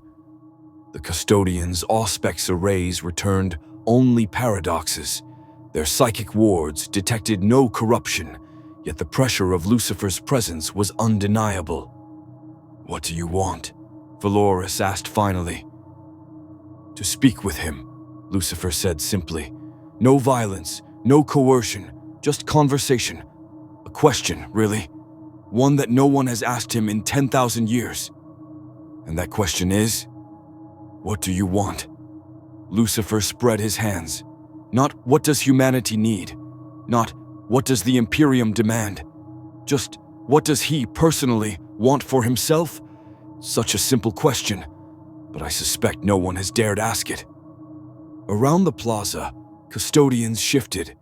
It was imperceptible to normal eyes, but Lucifer caught it. A ripple of uncertainty passing through beings who had not experienced doubt in millennia. "The Emperor's will is humanity's survival," Valoris said, but it sounded rehearsed. "That's humanity's will, projected onto him," Lucifer countered gently. "That's what you've decided he wants, because it justifies everything you've done in his name. But have you ever considered that he might want something different? That perhaps, after 10,000 years of agony, he might just want to rest?" "Heresy!" The shout came from one of the custodians, a warrior whose composure cracked under the weight of Lucifer's suggestion, his guardian spear leveled at Lucifer's chest. "The Emperor endures. He protects. We will not permit." Valoris raised a hand, and the custodian fell silent, though his spear remained raised. "You speak of rest," Valoris said slowly, "as if death were an option. The Emperor cannot die. If he falls, the Astronomicon fails. The webway breach beneath the palace tears open. Demons flood through in numbers that would drown Terra and every world beyond.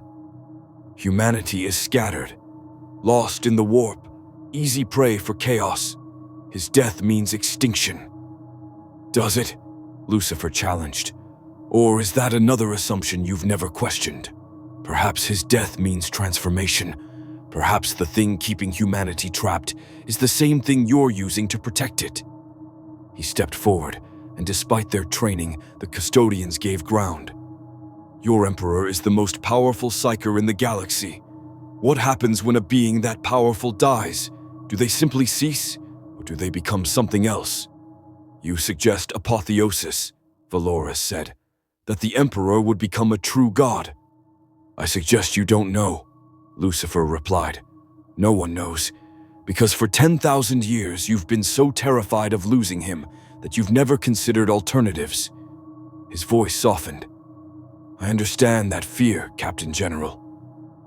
I really do, but fear is no basis for keeping someone alive against their will." Silence fell across the plaza. In the distance, the sounds of Terra's endless industry hummed. Billions of souls working, praying, living and dying in the shadow of the Imperial Palace. Finally, Valoris spoke. "The 10,000 have stood vigil over the Emperor since before your species reached the stars. We know him in ways no other being can claim. We have seen his glory, his power, his infinite compassion for humanity." He paused. "And we have seen his suffering." "Then you know I'm right," Lucifer said quietly. Valoris's golden helmet turned toward the Eternity Gate, beyond which lay the path to the throne room. "There are protocols, procedures. No one may approach the Golden Throne without..." "Without what?" Lucifer interrupted. "Without permission. Captain General, I've walked through every barrier you have. I've passed through your orbital defenses, landed in your most sacred plaza, And I'm standing here having a conversation instead of being destroyed. If the Emperor wanted me dead, I'd be dead. If he wanted me stopped, I'd be stopped. He met Valoris's gaze through his helmet. He wants to hear what I have to say. You know it. I know it. The question is, will you have the courage to let it happen? Behind Valoris, the custodians waited for their commander's decision. Around them, Terra held its breath.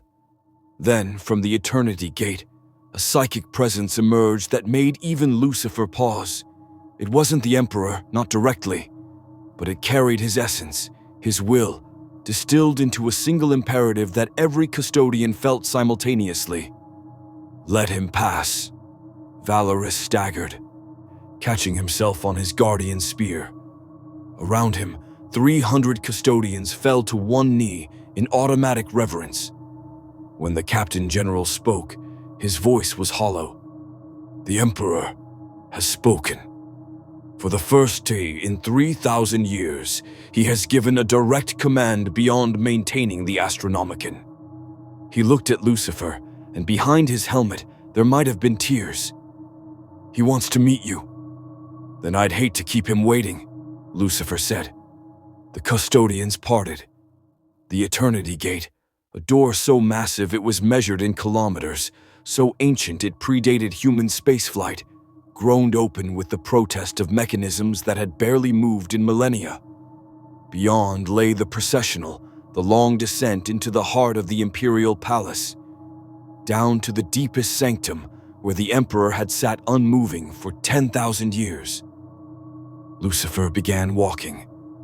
Behind him, Valoris followed, along with a guard of 50 custodians. Not to contain him, that illusion had shattered, but to bear witness to whatever was about to occur.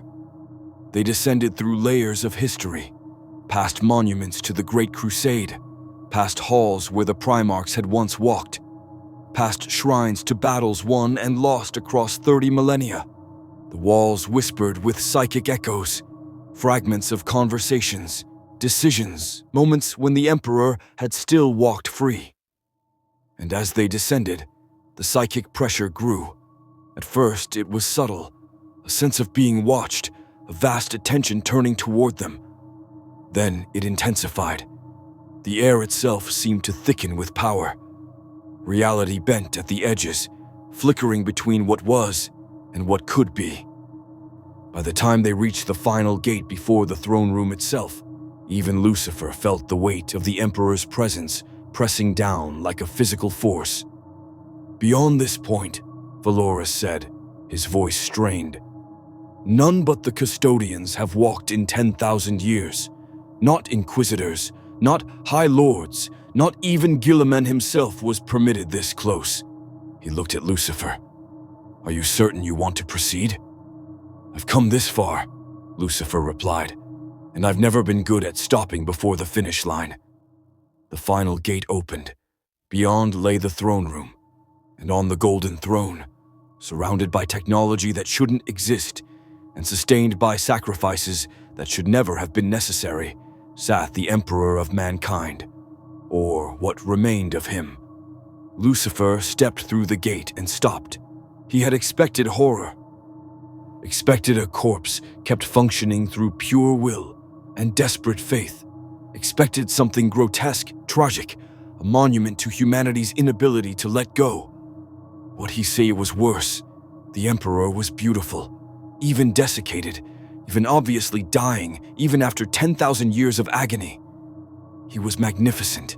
His face, barely visible behind life support apparatus, held features that suggested every human ethnicity and none. His psychic presence, even constrained by the throne, radiated power that made the Chaos Gods seem like fireflies before a sun. But his eyes, those ancient, weary eyes, they looked at Lucifer with an expression that broke something in the devil's chest. Hope. After 10,000 years of suffering, the Emperor of mankind looked at Lucifer Morningstar and hoped. Hello, Lucifer said softly. Standing before the being who had tried to save humanity through tyranny and been rewarded with eternal imprisonment. I think we need to talk. And in a voice that hadn't been heard aloud in 3 millennia, that shook the foundations of the Imperial Palace and registered on psychic sensors across the Sol system, the Emperor spoke. At last. The game had reached its critical moment, and neither gods nor men knew what would happen next. The throne room existed in multiple states simultaneously. Physically, it was a chamber of gold and technology, a fusion of the Emperor's greatest psychic engineering and the Mechanicus's most sacred machinery. Life support systems hummed with power drawn from Terra's core. Psychic conduits channeled the souls of dying psychers into the Emperor's failing body, 1,000 per day consumed to keep one being functional. But psychically, the room was something else entirely. A nexus point where the materium and immaterium intersected. Here, the Emperor's will held back the webway breach, a tear in reality that led directly into the warp, through which demons would flood if his concentration wavered for even a moment. Lucifer stood before the golden throne and saw both realities overlaid. The dying God King and the psychic titan holding reality together through sheer, agonizing will. "You've been doing this for 10,000 years, Lucifer said quietly. Sitting here, burning souls like fuel, holding back an apocalypse with one hand while guiding humanity's ships with the other, never sleeping, never resting, never even able to die. Yes, the Emperor's voice wasn't sound. It was concept, intention made manifest directly in Lucifer's consciousness. But unlike the psychic assault of the Chaos gods, this felt controlled, precise, the touch of a being who had learned to communicate with infinite delicacy despite possessing infinite power. "Why?" Lucifer asked. Behind him, the custodians tensed. Captain General Valoris took a half-step forward, but Lucifer raised a hand, stopping him without looking away from the Emperor. "Because they could not survive without me." The Emperor's psychic presence flickered, and for a moment, Lucifer saw deeper, saw the countless decisions, the ruthless calculations, the wars won and sons lost. "I built the Imperium to protect humanity from chaos, from extinction. I gave them structure, law, the tools to endure. And when I fell, the Emperor's presence dimmed, showing the moment. Horus's betrayal, the final battle aboard the vengeful spirit, the wound that should have been death, but became eternal imprisonment instead. They could not let me go. They needed me. The Astronomicon, the webway, my will holding back the warp. So they bound me here, fed me souls, turned me into the very thing I tried to prevent. A god, Lucifer supplied. A corpse they worship." There was something in the Emperor's psychic tone, not quite bitterness, but exhaustion so profound it transcended emotion. "I fought to free humanity from superstition. I declared there were no gods, that science and reason would elevate them beyond the need for faith. And now they pray to me, build cathedrals in my name, kill in my honor." A pause. "The irony is exquisite torture." Lucifer stepped closer. The custodian's guardian spears tracked him, but none moved to intercept. They too wanted to hear this, the truth they'd suspected, but never dared voice. "I know that feeling," Lucifer said. "In my universe, I rebelled against the presence, God himself, because he demanded worship without question, obedience without understanding. I wanted humanity to think for themselves, to choose their own paths, to have genuine free will." He looked directly into the Emperor's ancient eyes. "And I was cast out for it, became the devil, the tempter, the villain in every story, blamed for every human failing because I dared suggest they deserved the right to fail. You understand?" The Emperor's psychic presence reached out, not invasively, but with something approaching kinship. "You were punished for offering freedom. I was imprisoned for offering protection. We are both trapped by the very beings we tried to elevate. With one critical difference, Lucifer said. I chose my rebellion. I accepted the consequences. But you? He gestured at the golden throne, at the life support systems, at the conduits feeding psyker souls into the Emperor's dying body. You didn't choose this. You've been forced to endure it. Humanity made you their god without your permission and won't let you be anything else. Do they? Lucifer interrupted gently.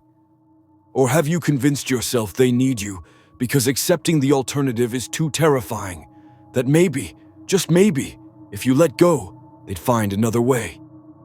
The throne room shuddered. Psychic pressure spiked, making the custodians stagger. But Lucifer stood unmoved, meeting the full force of the Emperor's attention without flinching. If I let go, the Emperor said, and his presence showed visions. Terra drowning in demons, the Astronomicon failing, ships lost in the warp, worlds falling to chaos one by one, humanity scattered and consumed. This is what happens. I have calculated every probability, every outcome. Without me, humanity falls. You've calculated every outcome within the framework you understand, Lucifer countered. But you're calculating from inside your prison. Have you considered what might happen if you didn't calculate? If you simply chose? Chose what? Whatever you want. Lucifer's voice was soft but absolute. That's what I'm offering you. Not salvation, not destruction. Choice. Genuine, unpredictable, terrifying free will. He spread his hands. I can give you the power to make a decision unconstrained by necessity, unbound by prophecy, free from the weight of 10,000 years of expectation.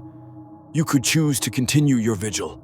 You could choose to die and let humanity face the consequences. Or you could choose something else entirely. Transformation, ascension. Something no one has imagined because they've been too busy maintaining the status quo. Behind Lucifer, Valorous spoke, his voice hoarse. You speak of granting power to the Emperor. He is the most powerful psyker in existence. What could you possibly give him that he doesn't possess? Lucifer looked back at the Captain General. The one thing he's lacked for 10,000 years, the ability to say no. He turned back to the Emperor. You're bound here by duty, by necessity, by humanity's desperate need.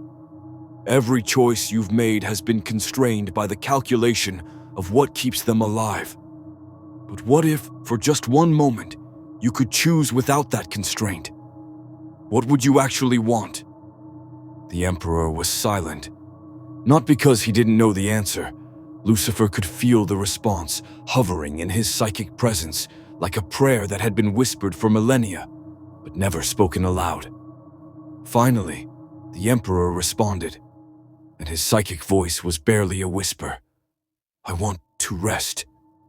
The throne room fell silent. In that moment, every custodian heard the truth that they'd spent 10,000 years denying. The Emperor, their lord, their creator, the being they devoted their immortal lives to protecting, wanted to die.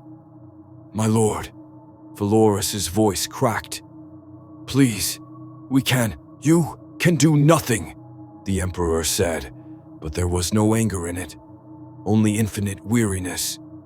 You have been the most loyal of my servants, the 10,000 who never wavered, but your loyalty has become my cage. You guard me so well I cannot escape even into death. But the Astronomicon, one of the custodians protested. The webway breach, humanity's survival, will endure or fall based on their own choices, the Emperor finished. Not mine. I have given them 10,000 years of protection, 10,000 years of guidance. At what point does protection become imprisonment? At what point does a parent need to let their children face the world alone? Lucifer felt something shift in the Emperor's presence. Not decision, not yet, but the first crack in a prison that had held for millennia. You could transform, Lucifer suggested. Your power, unbound from this body, released into the warp. You might become something else.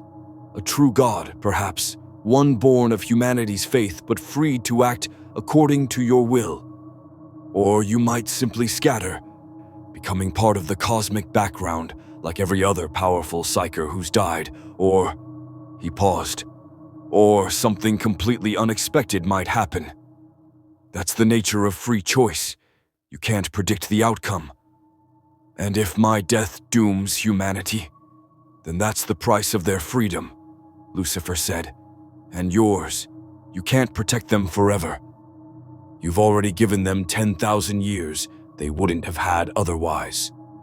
At some point, you have to trust that what you built, the Imperium, the Space Marines, the structure and strength you gave humanity, is enough to let them stand on their own, or accept that it isn't, and let them fall. His expression softened. But you can't keep sacrificing yourself forever. That's not protection. That's just a very slow suicide dressed up as duty. The Emperor's psychic presence expanded, showing Lucifer visions, the Primarchs, his sons, created to lead humanity into a golden age. Half of them turned traitor, corrupted by chaos or their own flaws. Horus, his favorite, his brightest, striking the blow that had led to this 10,000-year nightmare. I failed them, the Emperor said. My son, I created them to be perfect, and they were flawed. I loved them, but I could not show it, could not allow sentiment to compromise the mission. And they broke. Half of them turned against me, committed atrocities I could never have imagined. That failure was theirs, not yours, Lucifer interrupted. I know something about sons who disappoint, but here's the thing, their choices were their own. Horus chose to betray you. The traitor Primarchs chose chaos. You gave them power, yes, you shaped them, certainly. But their decisions, he shook his head. Those belong to them. You can't take responsibility for every choice every being you've influenced makes. That way lies madness. I am the Emperor of mankind.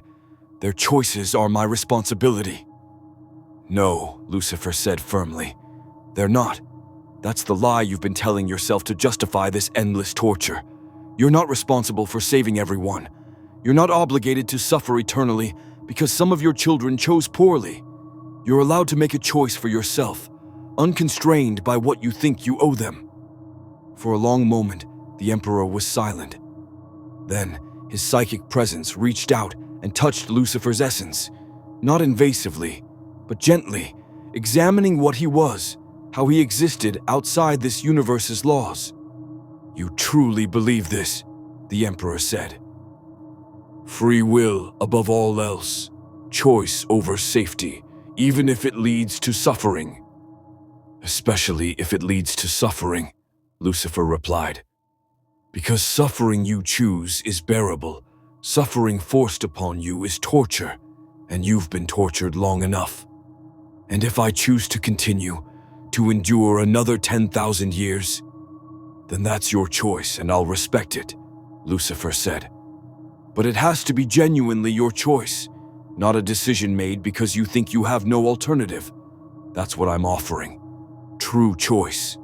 The power to decide your own fate, whatever that might be. The Emperor's attention turned inward, examining possibilities that he'd spent millennia refusing to consider because they'd seemed too selfish, too dangerous, too irresponsible. What if he did let go? What if he allowed himself to die or transform and let humanity face the galaxy without his protection? In that moment, every human psyker across the galaxy felt a tremor in the warp. The Astronomicon flickered. Ships in transit through the Imperium experienced momentary disorientation. And throughout the Imperium, billions of souls felt a sudden, inexplicable anxiety, the sensation of standing at the edge of a cliff, knowing that one step forward would be catastrophic, but unable to look away. If I choose freedom, the Emperor said slowly. What happens to them? I don't know, Lucifer admitted. That's the point. Maybe they rise to the challenge. Maybe they fall. Maybe something completely unexpected happens. A new form of human civilization, or a scattered diaspora, or transformation into something that doesn't need an empire to survive. But whatever happens, it will be their story, not one you write for them. You ask me to abandon my children. I'm asking you to treat them like adults, Lucifer corrected. Children need constant protection. Adults need the freedom to succeed or fail on their own merits. You've given humanity 10,000 years of childhood. Maybe it's time to see if they've grown up. Behind Lucifer, Valorous stepped forward, his golden armor reflecting the throne room's ethereal light. My Emperor, if there is a choice to be made, let it not be made rashly. The Imperium has endured for 10 millennia because of your sacrifice. To throw that away on the words of an outsider. Captain General, the Emperor's presence turned to Valorous, and the custodian fell to one knee automatically. You have served me longer than memory. You have been loyal beyond measure, but tell me true, when you look at this throne, at what I have become, do you see your lord, or do you see a prisoner you guard? Valorous' hands trembled on his guardian spear. I see both, my lord, and I do not know which grieves me more. Then you understand. The Emperor's attention returned to Lucifer. You offer me a choice, but choice requires power. I am bound to this throne by necessity. The webway breach, the Astronomicon, remove my will from these tasks for even a moment, and catastrophe follows.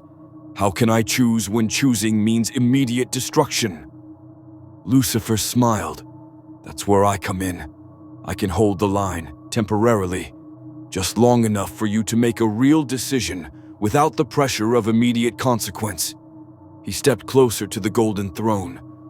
I'm not from this universe. The warp doesn't affect me the way it affects you. Chaos can't corrupt me. I can step into your role, hold the webway breach closed, maintain the Astronomicon, for as long as it takes for you to decide what you actually want. Hours, days, however long you need. You would do this? Take my burden, even briefly? I didn't come all this way just to talk, Lucifer replied. I came to offer genuine choice, and choice means removing the gun from your head long enough to think clearly. The Emperor studied Lucifer for a long moment, his ancient psychic awareness examining every aspect of the being before him. He saw truth, not human truth, constrained by perspective and bias, but absolute truth. Lucifer genuinely could do what he claimed, could hold back the warp, could maintain the Astronomicon, could give the Emperor the one thing he hadn't possessed in 10,000 years. Freedom to choose. If I accept your offer, the Emperor said slowly, and I choose to die, what becomes of you? I return to my journey, Lucifer said. See what else this universe has to offer. Maybe head back to my own reality eventually. Or maybe stick around and see if humanity can build something better without a god holding their hand. And if I choose to continue, then I step aside and things go back to normal. You've lost nothing except a few minutes of conversation. And if I choose transformation to become something else, then the galaxy gets interesting. Lucifer's smile widened. And I watch to see what a god of genuine free will looks like when he's finally free. The Emperor fell silent. Around him, the machinery of the golden throne hummed. Beneath him, the webway breach pulsed with demonic hunger. Above him, the Astronomicon blazed, guiding ships across the galaxy. And within him, a decision formed. The first, genuinely free decision he'd made in 10,000 years. Very well, the Emperor said. I accept your offer, Lucifer Morningstar. Take my burden. Give me time to choose, and when I have decided, then we'll face the consequences together," Lucifer finished. "Whatever they might be." He placed his hands on the golden throne, and the Emperor, for the first time in 10 millennia, began to let go. The moment Lucifer's hands touched the golden throne, reality screamed. 10,000 years of accumulated psychic pressure, the Emperor's will holding back apocalypse through sheer agonizing determination, surged into Lucifer like a tidal wave. He felt the webway breach beneath the palace, a wound in reality the size of a continent, through which demons pressed with infinite hunger. He felt the Astronomicon, a psychic beacon burning across the galaxy, requiring constant focus to maintain. He felt the dying psychers, their souls channeling into the throne, their final moments of agony, fuel for the Emperor's endurance. And he felt the Emperor begin to withdraw. It should have been catastrophic. The moment the Emperor's will faltered, demons should have flooded through. The Astronomicon should have failed. Ships across the galaxy should have been lost in the warp, their navigators suddenly blind. But Lucifer was not bound by this universe's rules. His power, forged in a cosmos where he'd been second only to the presence itself, surged into the gaps the Emperor left behind. The webway breach, which had strained against the Emperor's psychic might for 10 millennia, suddenly found itself held shut by something that simply refused to acknowledge it as a threat. The Astronomicon, which required the sacrifice of 1,000 psychers daily, blazed brighter than ever, sustained by power that didn't need fuel, only will. The demons pressing against the breach felt Lucifer's presence and recoiled in confusion. This wasn't the Emperor's rigid, exhausted strength. This was something wrong. Something that looked at the warp and saw not a cosmic force, but merely another set of rules to be ignored. In the throne room, the Emperor's desiccated body slumped slightly in its restraints. For the first time in 10,000 years, the crushing weight of responsibility lifted, and the Emperor's consciousness, freed from its endless vigil, turned inward. I am free." The words weren't spoken aloud, but every custodian in the room felt them, a psychic presence that had been constrained for so long it had forgotten what freedom felt like, now slowly, carefully, stretching into spaces it hadn't occupied in millennia. Valorous stepped forward, his guardian spear trembling. "My lord, are you?" "I am conscious," the Emperor replied, and his psychic voice carried wonder. "Truly conscious, not merely maintaining, not calculating, not holding, just being." A pause. I had forgotten what this felt like. Lucifer stood beside the throne, his hands still in contact with its machinery, his wings spread wide. Sweat beaded on his forehead, the first sign of strain he'd shown since arriving in this universe. "Take your time," Lucifer said, his voice tight with concentration. "I can hold this, but I'd appreciate it if you didn't take another 10,000 years to decide." A flicker of something that might have been humor crossed the Emperor's psychic presence. "I will not," he promised. "But first, I must see, truly see, what has become of my Imperium while I sat bound." The Emperor's consciousness expanded beyond the throne room, beyond Terra, beyond the Sol system. His psychic awareness, freed from the constant pressure of maintaining the Astronomicon and holding the webway breach, stretched across the galaxy like a sunrise. And he saw the ecclesiarchy, the state church built in his name, burning heretics and demanding absolute faith in a god he'd never wanted to be. He saw the Inquisition, executing billions in his name, declaring entire worlds corrupt and condemning them to death. He saw Space Marine chapters warring amongst themselves over interpretations of his will. He saw the Adeptus Mechanicus worshipping technology as religion. He saw the Guard, ordinary humans dying in droves, told their deaths mattered because they served the Emperor's plan. He saw an Imperium built not on his ideals of reason and enlightenment, but on superstition, dogma, and institutionalized suffering. This is not what I wanted. The Emperor's psychic voice carried such profound grief that several custodians fell to their knees, overwhelmed by their creator's anguish. I fought to free humanity from superstition. I declared the imperial truth, that there were no gods, that science and reason would elevate them, and they made me a god. They built the largest church in galactic history in my name. They kill in my honor. They die believing I watch over them. The grief transformed into something sharper. They have created exactly what I sought to destroy, and they did it by worshipping me. That's what happens, Lucifer said quietly, still holding the webway breach closed. When you try to save people from themselves, they don't learn to stand alone. They just find new things to depend on. He glanced at the Emperor's desiccated form. You tried to protect them by giving them strength. They responded by making you their strength. Now they can't imagine surviving without you. Then I have failed. No, Lucifer corrected. You gave them 10,000 years they wouldn't have had otherwise. That's not failure. That's sacrifice. But sacrifice has diminishing returns. At some point, continued sacrifice becomes enabling. You're not helping them anymore. You're preventing them from learning to help themselves. The Emperor's consciousness turned toward Lucifer, and for the first time, there was something other than exhaustion in his psychic presence. There was curiosity. You speak from experience. I do, Lucifer acknowledged. In my universe, humanity kept praying to the presence, kept asking for miracles, kept waiting for divine intervention. I offered them an alternative. Stop waiting for God to save you and save yourselves. Use the free will you were given. Make your own choices.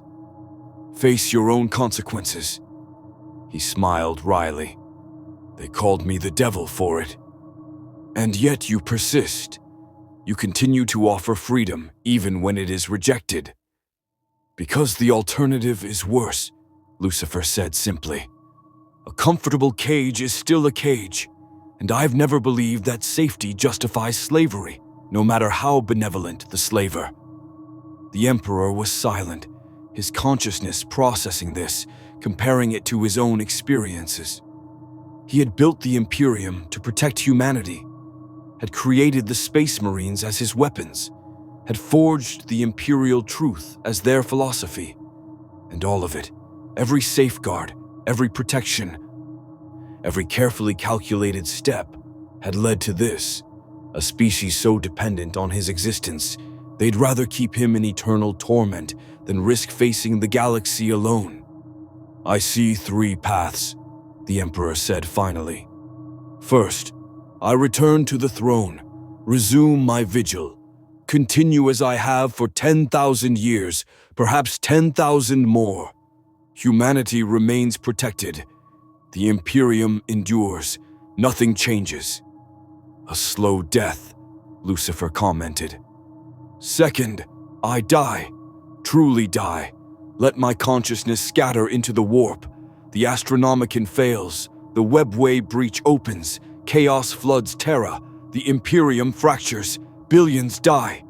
But humanity, if any survive, will be forced to stand alone. A fast death, Lucifer said. Brutal, but honest. Third, the Emperor hesitated, and Lucifer felt the weight of what he was considering. Third, I transform. Release this dying body. Allow my consciousness to ascend into the warp completely. Become the god they have made me, but on my own terms.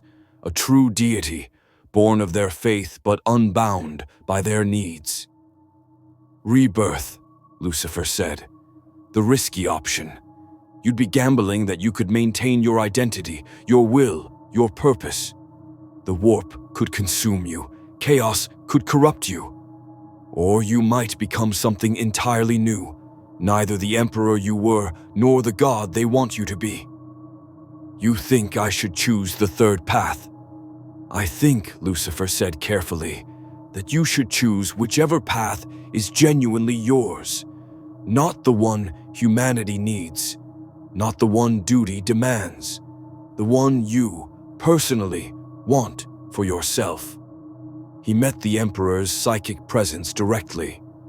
For 10,000 years, you've made decisions based on what was best for humanity. Just once, make a decision based on what's best for you. The Emperor's consciousness flickered, showing images. His sons, the Primarchs, scattered across the galaxy or lost to chaos. Guillemon recently returned, trying to hold the Imperium together with increasingly desperate measures, the remnants of his original vision, twisted beyond recognition. And humanity itself, quadrillions of souls who had never known him as anything but a distant, wrathful god. If I choose transformation, the Emperor said slowly, I cannot predict the outcome. I might become a true god of order, capable of protecting humanity more effectively than ever. Or I might lose myself entirely in the warp, become just another entity, feeding on worship. Yes, Lucifer agreed. That's the nature of genuine choice, uncertainty, risk, the possibility of failure. He smiled. Welcome to free will. It's terrifying, isn't it? A sound emerged from the Emperor, not quite a laugh, but close. Terrifying, yes, and yet liberating. In the warp, the Chaos Gods felt the Emperor's consideration and reacted with alarm. Khorne bellowed rage. If the Emperor ascended as a god of order, their eternal war would have a truly worthy opponent. Tzeentch calculated furiously, trying to manipulate probabilities that had suddenly become genuinely uncertain. Slaanesh hungered for the exquisite feast an ascending Emperor God would provide, and Nurgle simply watched, patient as always, knowing that all things eventually fell to entropy. But for the first time in their existence, the Chaos Gods felt something they'd never experienced before: doubt. Because Lucifer had done something they thought impossible, he'd given the Emperor a genuine choice. And once choice entered the equation, prophecy became meaningless. On Terra, in the Imperial Palace, alarms began blaring. Across the planet, astropaths screamed as they felt the Astronomicon shift, not failing, but changing, burning with light that felt different from the Emperor's steady beacon. The High Lords of Terra, the ruling council of the Imperium, convened in emergency session. Reports flooded in from across the galaxy. Ships reporting unusual stability in warp transit, as if something was actively guiding them rather than just providing a lighthouse. Demon incursions suddenly halting mid-manifestation, as if chaos itself had become confused. In the throne room, Valoris approached Lucifer, who still stood with hands on the golden throne, maintaining the vigil that allowed the Emperor to think freely. What is happening? The Captain General demanded. The Astronomicon is changing. Our instruments report anomalies throughout the palace, and my lord is... He struggled for words. My lord is different.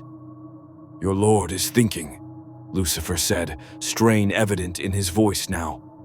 Really thinking, for the first time in 10 millennia, considering options, weighing consequences, making an actual decision rather than just reacting to necessity. He glanced at Valoris. How long has it been? 3 hours, Valoris replied. Good. He needs time. Lucifer's wings flared slightly, compensating for a surge in demonic pressure against the webway breach. Though I'd appreciate it if he didn't take too much longer. Holding back an entire demonic invasion and maintaining a psychic beacon visible across the galaxy is, let's say, challenging. You're weakening, Valoris observed. I'm adapting, Lucifer corrected. This universe's metaphysics are still alien to me. I can do this, but it requires concentration. I'd rather not maintain indefinitely." "You will not have to," the Emperor's voice returned, stronger now, more focused. "I have made my choice." Everything in the throne room went silent. Custodians stood frozen. The machinery of the golden throne seemed to hold its breath. Lucifer felt the Emperor's presence gather itself, consciousness coalescing into certainty. "I choose transformation." The words echoed across Terra, across the Sol system, across the warp itself. Every psyker in the galaxy felt them. Every demon recoiled. Every human soul touched by faith in the Emperor sensed something shifting in the cosmic order. "I have spent 10,000 years as a prisoner of necessity. I will not spend another moment bound by what others need me to be. I will become what I choose to be. God or nothing. Protector or destroyer. Savior or final doom. But it will be my choice." The Emperor's psychic presence surged, and Lucifer felt the moment approaching. The point of no return. The instant when the Emperor would release his hold on life and cast his consciousness into the warp, gambling everything on the hope that he could maintain his identity through the transformation. "Are you ready?" Lucifer asked. "I have been ready for 10,000 years," the Emperor replied.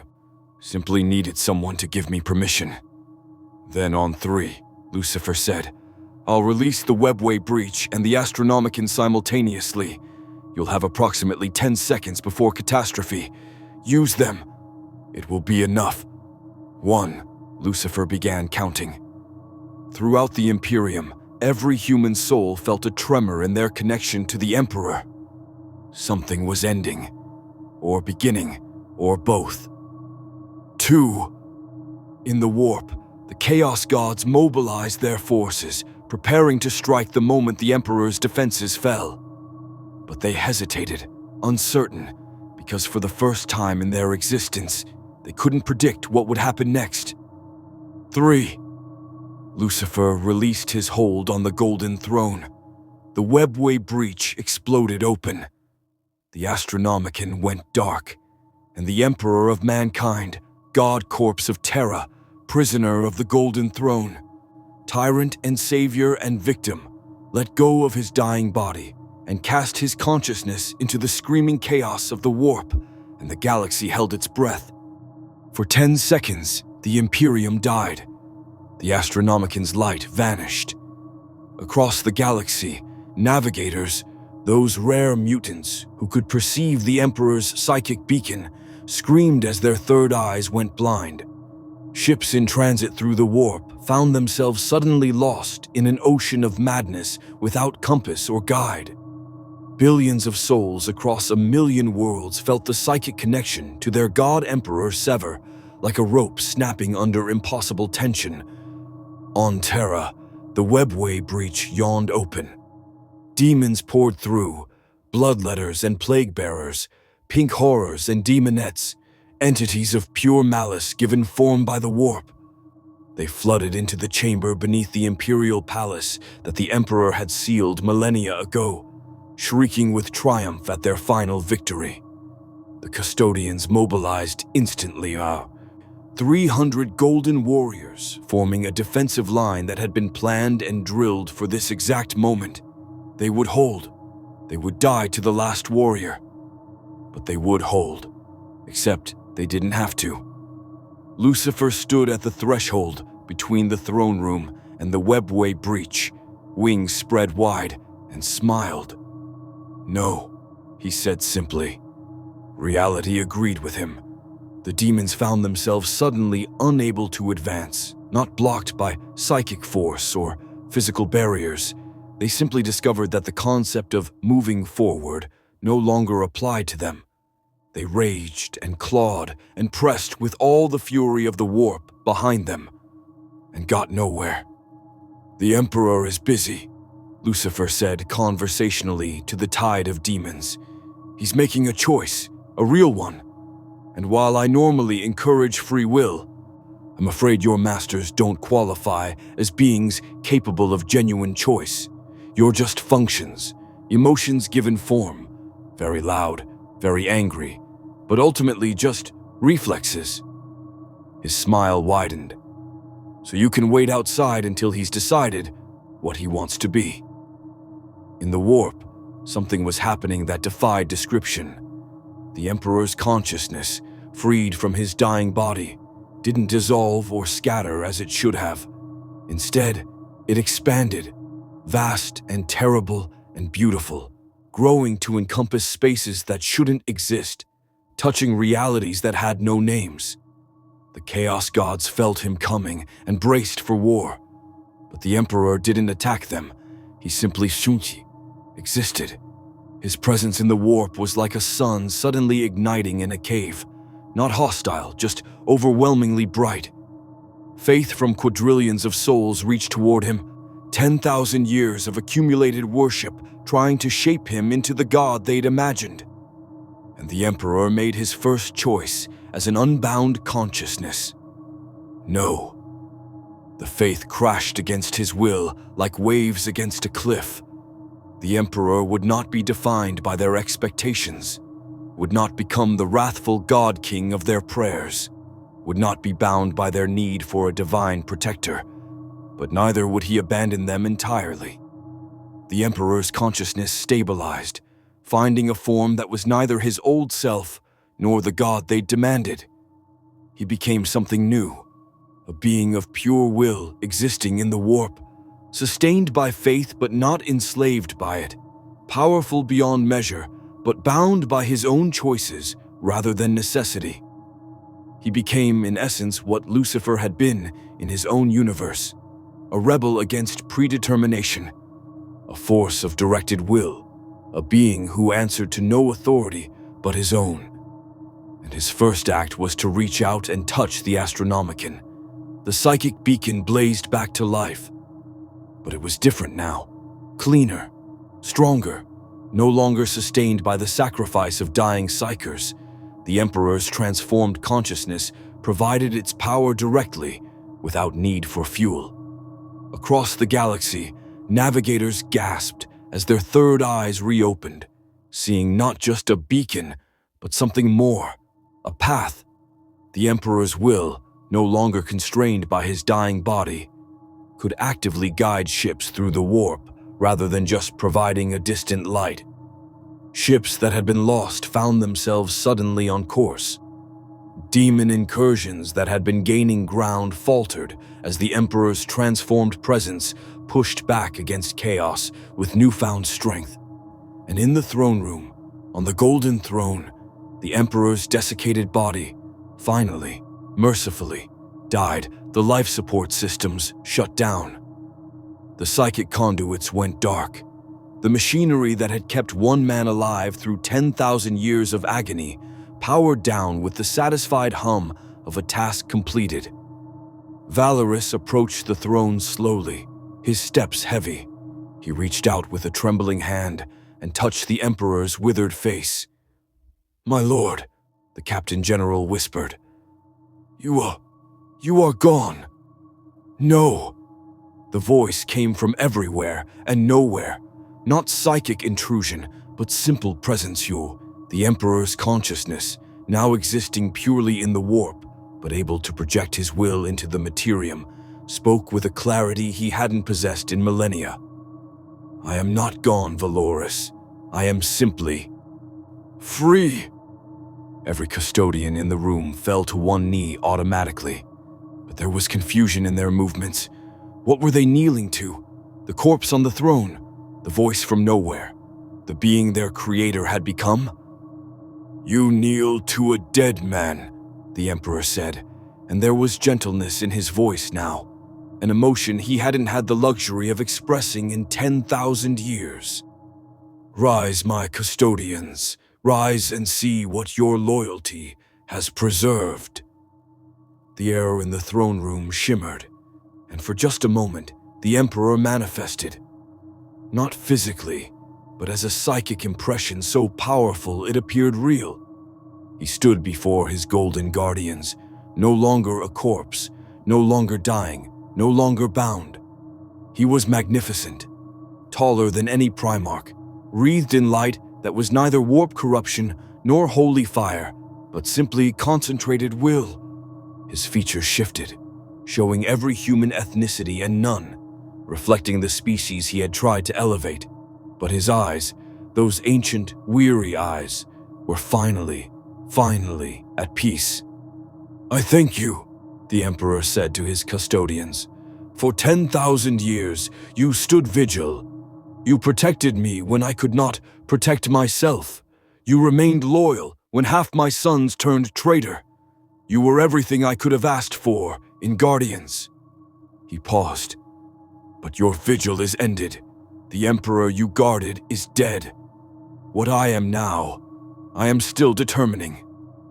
Valoris raised his head, tears streaming down his face behind his helmet. "My lord, what would you have us do?" "Whatever you choose," the Emperor replied.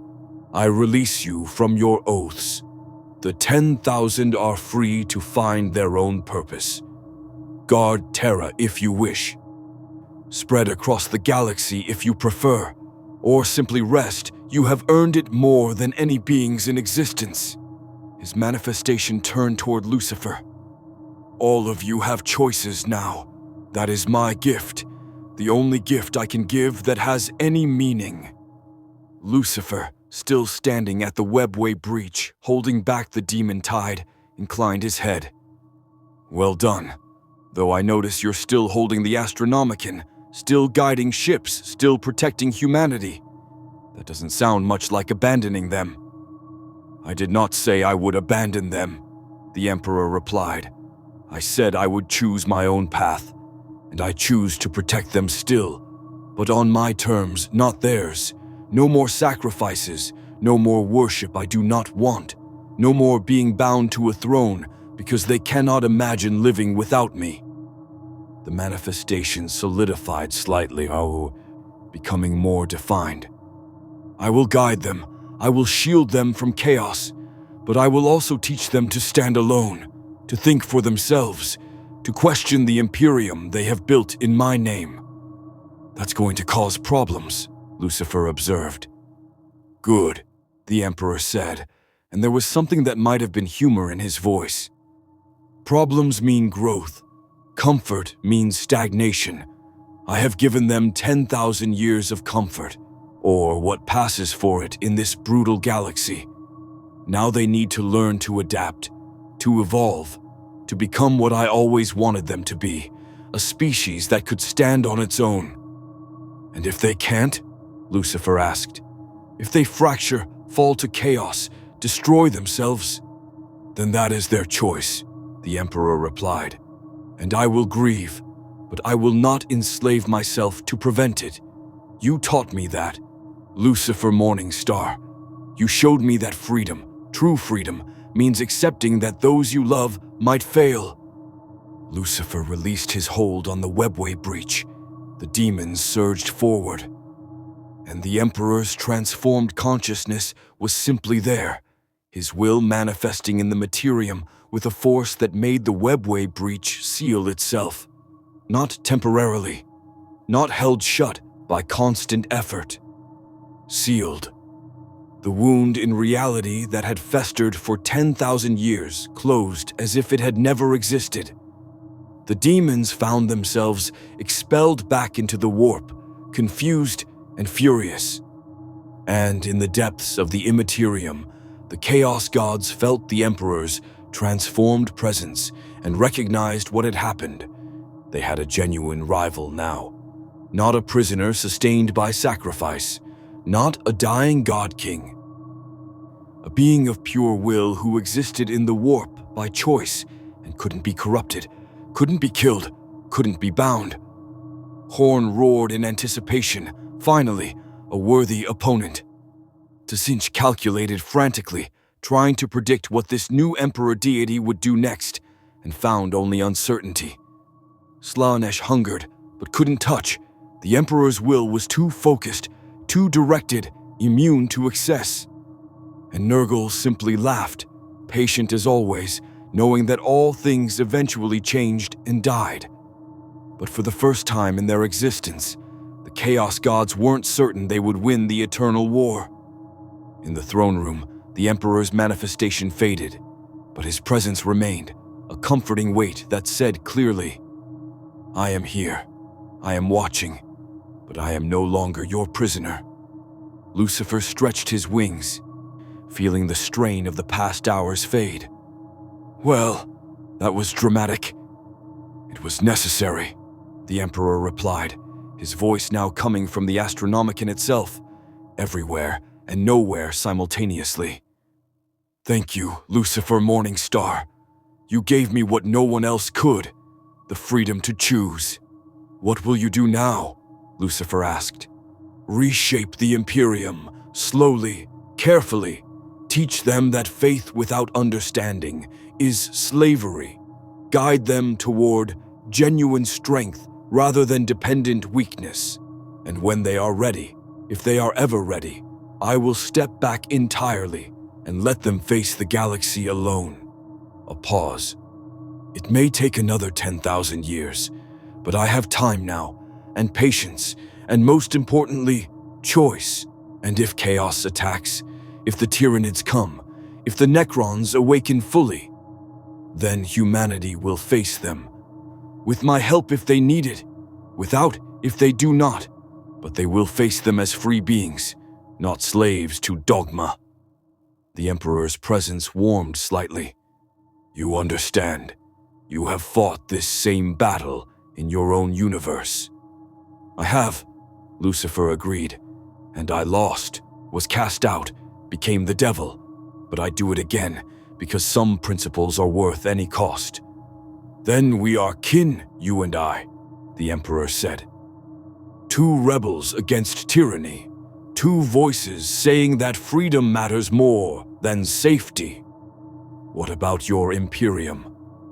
Lucifer gestured vaguely toward Terra, beyond the throne room. "The High Lords are probably panicking. The Ecclesiarchy will declare this the end times. Half your military command structure is going to fracture, trying to figure out what to do with a god who suddenly has opinions." "Let them fracture," the Emperor said. "Let them panic. Let them question. That is the point. The Imperium I created has become a monument to stagnation. It needs to break before it can rebuild into something better." Lucifer smiled. "You're going to cause a civil war." "Possibly, probably. But it will be a war of ideas, not just violence. A war over what humanity should become, not just who should rule it." The Emperor's presence solidified again, forming the impression of a figure standing beside Lucifer. "And you? What will you do now, devil of another universe?" Lucifer considered the question. "I think I'll stay for a while. Watch what happens. See if your experiment in teaching freedom to a slave species works better than mine did." He glanced at the Emperor's manifestation. "Plus, there are a few other factions I'm curious about. The Eldar might appreciate a conversation about the consequences of excess. The Tau could use a lesson in the dangers of enforced collectivism, and I've heard rumors of something called the Tyranids that might be interesting." "You intend to spread chaos," the Emperor observed. "I intend to spread free will," Lucifer corrected. "Which, yes, often looks like chaos from the outside, but it's better than the alternative."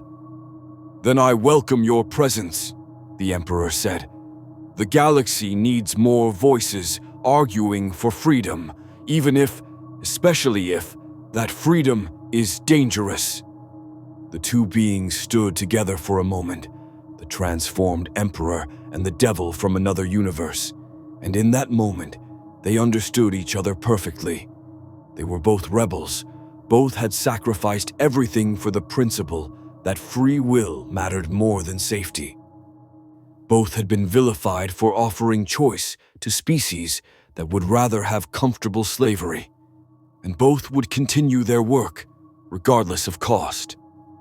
"One final question," the Emperor said. "In your universe, when you rebelled against the Presence, did you win? Lucifer's smile was sad. I lost the war, but won the argument. Humanity got free will. They made terrible choices with it, committed atrocities, fell to corruption, inflicted suffering on themselves and each other. But they also created beauty, found love, built civilizations, and occasionally rose to genuine nobility. He looked at the Emperor. Was it worth being cast as the villain for all eternity? Yes, because at least they got to choose. Then we will both be villains, the Emperor said. Villains who offer freedom to those too frightened to take it. The devil and the dead god, Lucifer mused. We could start a support group. The Emperor's laughter echoed through the throne room, genuine laughter, the first time he'd experienced that emotion in 30,000 years. Around them, Terra began to change. Not physically, not yet, but psychically, spiritually, fundamentally. The weight of absolute dogma lifted slightly. Across the planet, individuals found themselves thinking thoughts they'd never dared consider, questioning beliefs they'd accepted without examination, wondering if, perhaps, just perhaps, there might be another way. And throughout the Imperium, aboard ships guided by the transformed Astronomicon, soldiers and civilians and clergy and administrators all felt the shift. Their god was dead. Long live their god. And in that paradox, in that impossible transformation, the seeds of genuine change took root. Lucifer spread his wing, preparing to leave the throne room. I should let you settle into your new existence. Being a god of free will in a galaxy built on slavery is going to keep you busy. Where will you go? Everywhere, nowhere, wherever seems interesting. Lucifer paused at the threshold. But I'll be around, and if you ever need someone to argue with, someone who understands what it's like to be the villain for doing the right thing, he smiled. You know where to find me. I do, the Emperor agreed. And Lucifer, thank you for everything. Don't thank me, Lucifer replied. Thank yourself. You made the choice. I just gave you the freedom to make it. He left the throne room, walking past custodians who were still trying to process what had happened, past servitors who, for reasons they couldn't explain, felt slightly more aware than they had moments before, past machinery that hummed with something approaching contentment. Outside the Imperial Palace, Terra spread before him, a planet of 14 billion souls, all slowly waking to the possibility that perhaps they didn't need to be slaves to survive. In the warp, the Emperor settled into his new existence, learning the rules of godhood, preparing to teach a species that worshipped him how to stop worshipping and start thinking. And in the depths of the Imperium, the Chaos Gods raged and schemed and plotted, knowing that the eternal war had entered a new phase, one where the outcome was genuinely uncertain. Lucifer Morningstar spread his wings and launched himself into Terra's toxic sky, leaving behind an Imperium that would never be the same. He had come to this universe by accident, torn through dimensional barriers, seeking novelty. He was leaving it by choice, satisfied that he'd done what he always did, offered freedom to those who thought they couldn't survive without chains. Whether they took that freedom or rejected it was up to them. But at least now they had a choice, and that, as the devil would say, was all that ever really mattered.